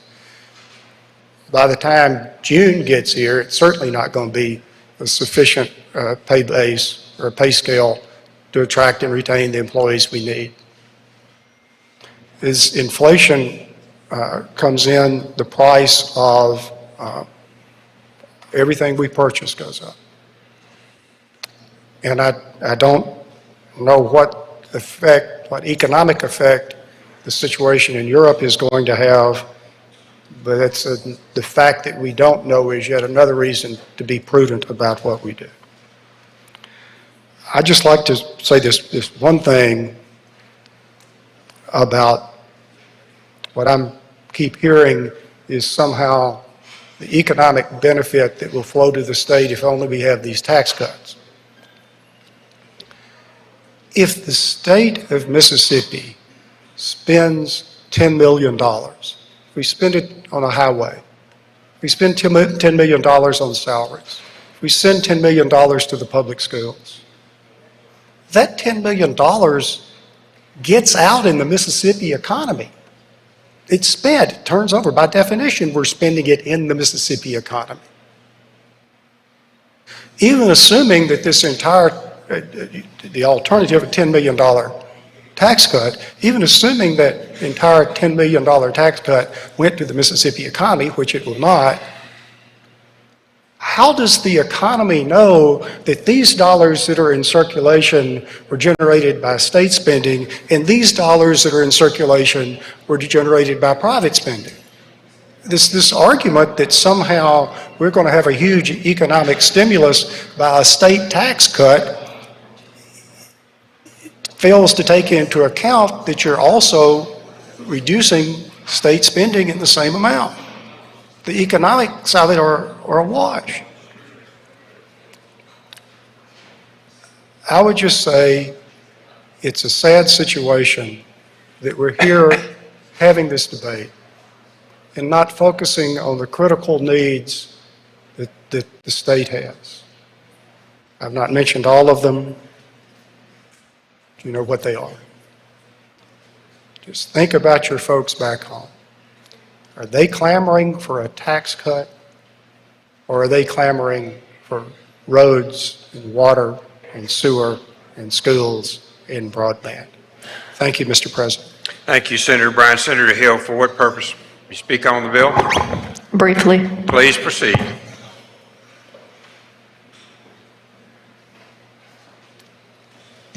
I know everybody's ready to go as I am. I'm just going to be very brief. I'm not going to vote against any potential tax cut. I feel like this is going to wind up in conference anyway, and I just don't want to see nothing come out at the end.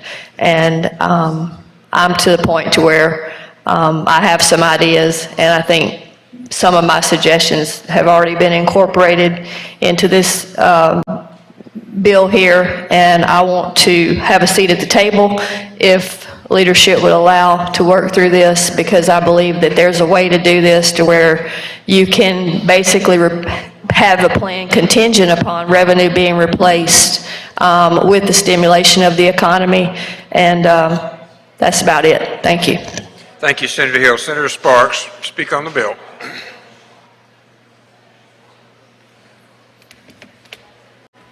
I'm not in a hurry. It's too important to be in a hurry. Senate Bill 3164 does four things. I know the chairman brought it to the floor earlier this month, it feels like, but it does four things. It eliminates the 4% tax bracket. It cuts grocery taxes over 4 years. It cuts grocery taxes 2% immediately on your families that are suffering under inflation as it relates to grocery items, non-prepared foods.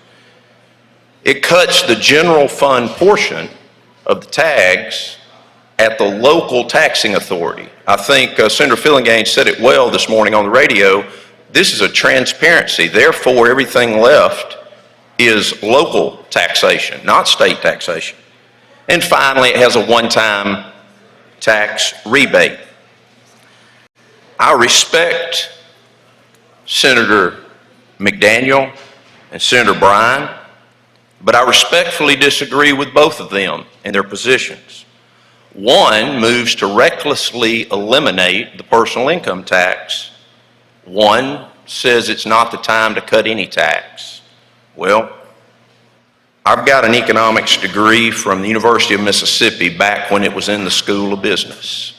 I've got an accountancy degree from the University of Mississippi. I've got a master's in taxation from the University of Mississippi. I've got a law degree from the University of Mississippi. I'm a Republican and I'm a conservative. And I believe this is the right time to cut taxes without being reckless, without ignoring economic principles, and also recognizing the two things our plan doesn't do. It does not raise taxes, and it does not act recklessly. I didn't get a chance to ask Senator McDaniel a question. I'm going to reference only Senate bills. I'm not going to talk about House bills. That's not what's before us. But Senate Bill 2960 was dropped in 2021 that said over the next 10 years we'll eliminate the sales tax on anything over $10,000 of income by eliminating 0.5% per year, period, end of story. In 2022, Senate Bill 2750 was dropped with a trigger. Now, we heard a lot of talks about triggers, but in 2021, let's just cut it without any consideration. And in 2022, let's cut it with a trigger. But what trigger are we using? 1.5%. If you look, the economists are using 1.6 because that's the 20-year rolling average of inflation. I know we're not all mathematicians, but 1.6 is greater than 1.5. Therefore, each year, if you cap revenue at 1.5, you are going backwards over the last 20 years. And the dollars that Chairman Hobson has to appropriate buy fewer pencils. The same dollar buys less. The Coca-Cola is $1, goes to $1 and a dime. Now my $10 buys me 9 Cokes a year, not 10. That's what we're talking about when we say, don't be reckless. We're not against eliminating the income tax. We're not against lowering the tax burden on Mississippians. We're saying don't be reckless. You start out reckless when you say 1.5 is greater than 1.6, because it's not. Let me also remind you that 4.5% was the inflation rate in the last fiscal year, which is greater than 1.6 and 1.5. It moves the 20-year average to 1.74. Currently, inflation is greater than 7%. If you factor that in, it's 1.87. So those who would use a 1.5 trigger when we are in a hyperinflation state are tying the hands of the appropriation chair. And in the world of the Second Amendment, that's no trigger discipline. Trigger discipline is keeping your finger off the trigger until you're ready to fire at the target. We're going to just shoot every year. And the question coming from the appropriations chair of which budget are you going to wound? Which budget are you going to kill? But I go back to our bill because we don't have to worry about that because the chairman saw fit to hold hearings and talk about this with his peers and bring a plan before this body that gives tax relief to Mississippians, that gives grocery cost relief to Mississippians, and it's the bill we're voting on, no matter how much dialogue goes back and forth. That's what we're asking you to vote on today. I'm going to vote for this bill. I ask you to vote for it because it's the right thing to do. It is not reckless, and it's good for Mississippians. Thank you, Mr. President.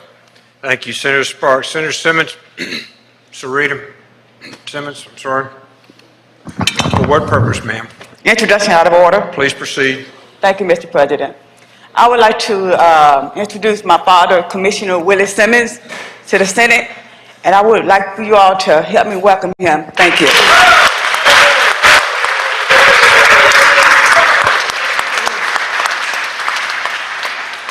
Thank you. All right, Senator Harkins, we're ready to close, I think. Senator McMahon, did you have a question? Introduction out of order. Please proceed and we'll close. In the West Gallery, we have Highway Commissioner John Caldwell's here today visiting. Let's give him a big Senate welcome.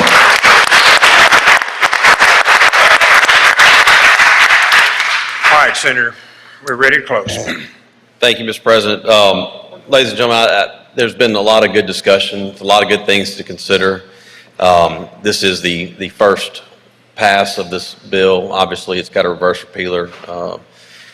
I'm sure it may do the Bataan Death March down to the other end of the building, but nonetheless, it's a vehicle out there to keep this conversation going, and we will have lots of conversations. But there's a reason why the last state to do this in the country was Alaska in 1970, in the 70s.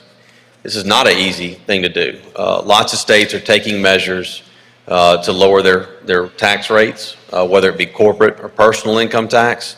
And that's what we're here discussing and voting on. And so I think you've heard enough of the banner, the pros and the cons about what we're looking at. But I think at the end of the day, what we've provided is a good first step to work off of. And we provided a sound plan that's fiscally responsible, and it provides relief. So with that, with no other questions, Mr. President, I move adoption on the morning roll call. Senators request the use of the morning roll call. Anyone object to procedure? Senator Bryant objects to the procedure. Please call the roll, Mr. Clerk. I'm sorry, Senator Norwood. I had a question, Mr. President. A question for Senator. Senator Will you yield for a question, Senator, before we go to the roll call? Senator, will you yield for a question? Please proceed, and we'll take the roll call. Thank you, Mr. President. Senator Harkins said it has a reverse repealer in it. Is it on the? It's not on the screen, is it? Mr. Clerk, would you put the reverse repealer on the screen, please? Be the last.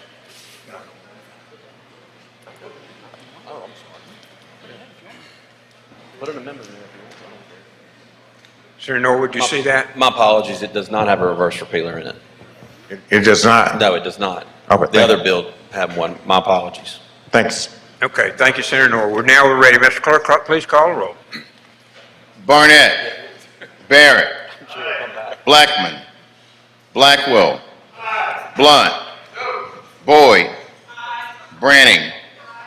Bryan. Butler to 36. Butler to 38. Carter. Kaufman. Chazanall. Chisholm. DeBar. Delano. England. Fillingane. Frazier. Harkins. Hickman. Hill. Hobson. Horn. Jackson. Johnson.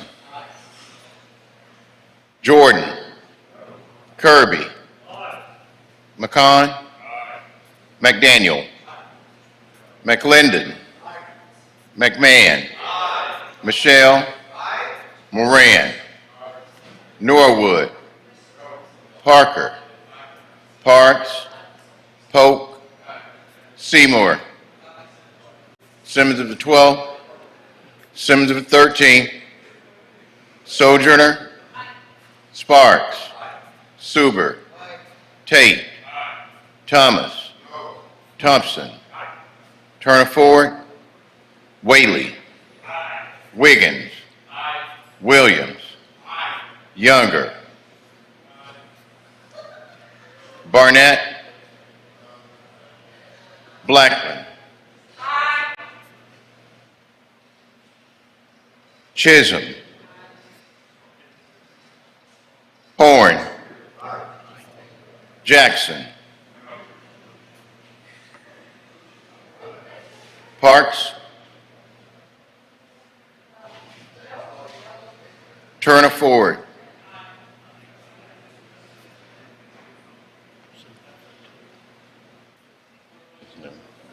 Voting yes or yay. Barrett.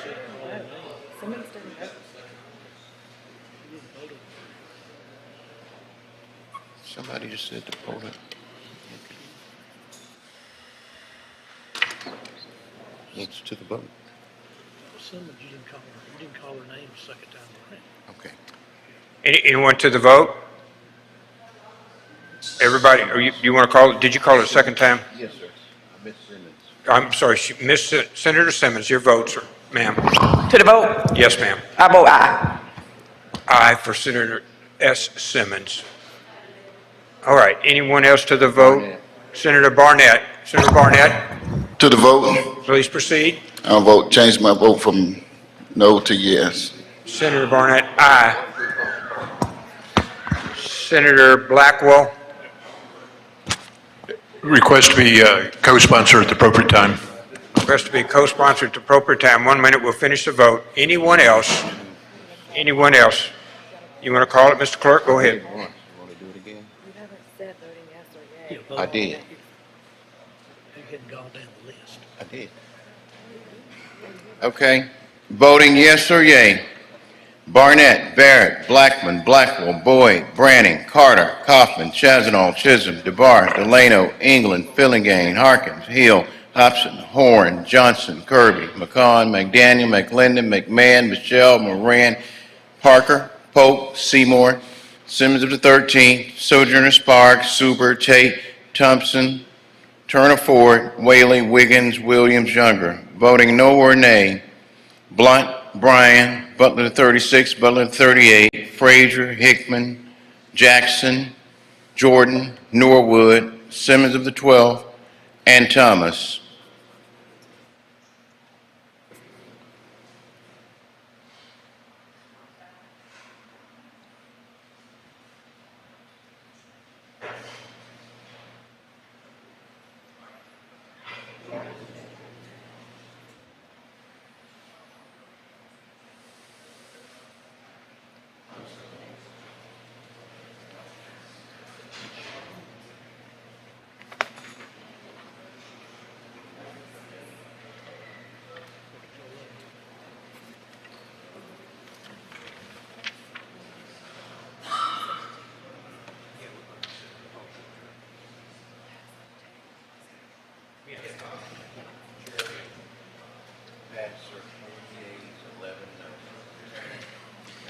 The bill passes 40 yeas, 11 noes.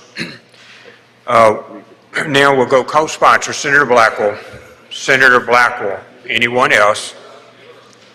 Williams. Whaley. Anyone? Suber. England. McMahon. Fillingane. Moran. Parker. Sparks. McClendon. Seymour. Anyone else? Oh, I'm sorry, DeBar. McCon. Anyone else? Seeing no objections granted, we'll go to announcements, and before we recess for a moment. Any announcements? Okay, Senator McCon. Adjourn in memory. Please proceed. As the Senate adjourns today, we would like for the Senate to remember the family of Johnny Goodson, who's a constituent in my area and died at a young age. So just remember Johnny as you go out. Thank you, Senator. Senator Hill. Thank you, Mr. President, for announcement. County Affairs will meet today at 3 p.m. in room 409. 3 p.m. at 409, County Affairs.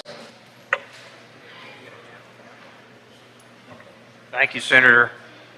Senator Tate. Senator Tate, you're recognized for announcement. Thank you, Mr. President. Announcement. Elections Committee will meet Monday in room 210 at 3 o'clock. Thank you. Senator Seymour, you're recognized for announcement. Announcements, Mr. President. Veteran and Military Affairs will meet tomorrow in room 210 at 2 p.m. Is that fine? Okay. Thank you very much. Senator England. Thank you, Mr. President. I have an announcement. Senate Judd A Subcommittee on Criminal Law and Procedure will meet today at 1:30 in room 407. That's Senators Barnett, Barrett, Derek Simmons, and Parker. Senator Wiggins. Adjourn in memory. Please proceed, Senator. When we adjourn, would ask the Senate to adjourn in memory of Mr. Jerry Lee, founder of Jerry Lee's Grocery Stores, and passed away this weekend. Thank you. Thank you, Senator. Senator Barnett. Thank you, Mr. President. Announcement. Please proceed.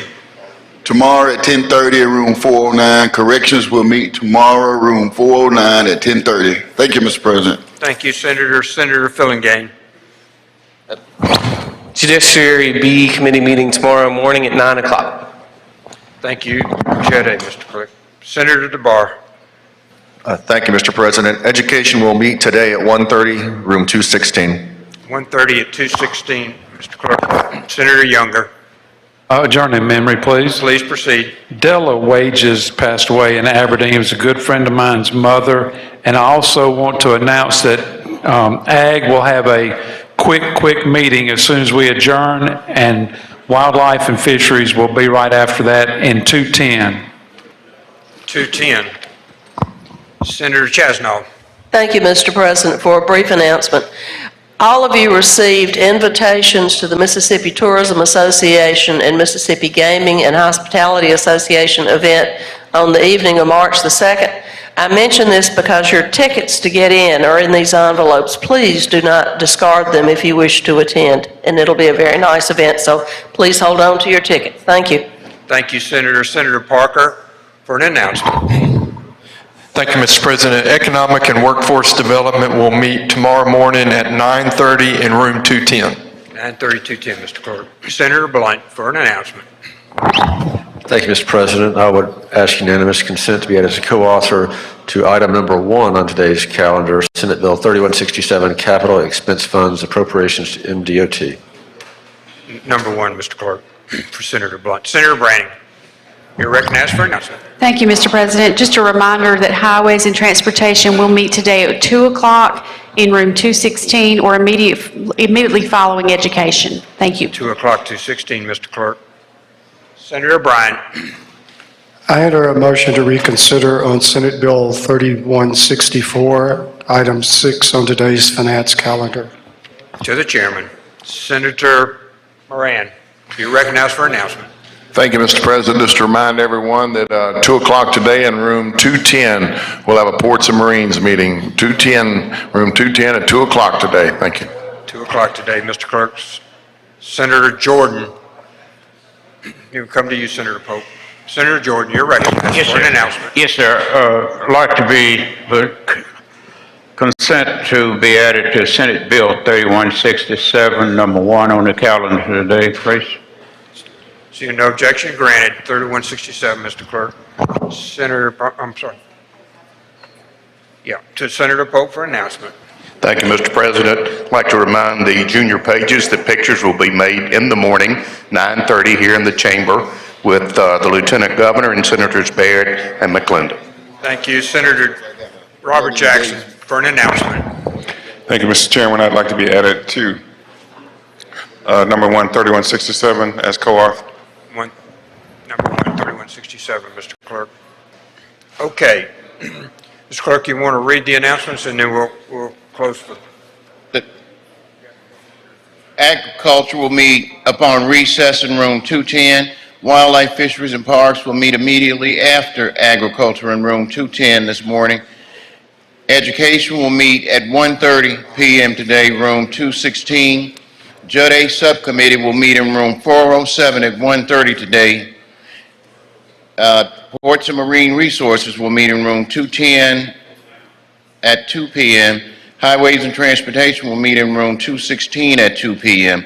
County Affairs will meet in room 409 at 3 p.m. Public Health and Welfare will meet in room 216 at 4 p.m. And on Thursday, before convening, Judiciary Division B will meet at 9 a.m. in room 409. Economic and Workforce Development will meet on Tuesday morning, 9:30 a.m. in room 210. Thank you, Mr. Clerk. Appreciate everyone's work. We recognize we have a busy afternoon schedule, so we'll go to Senator Pope. Thank you, Mr. President. I move the Senate stand in recess until 5 p.m. today, at which time the Journal will reflect that we're adjourned until 10 a.m. tomorrow. You've heard the motion. All in favor signify by saying aye. Opposed, no. The ayes have it. We stand in recess.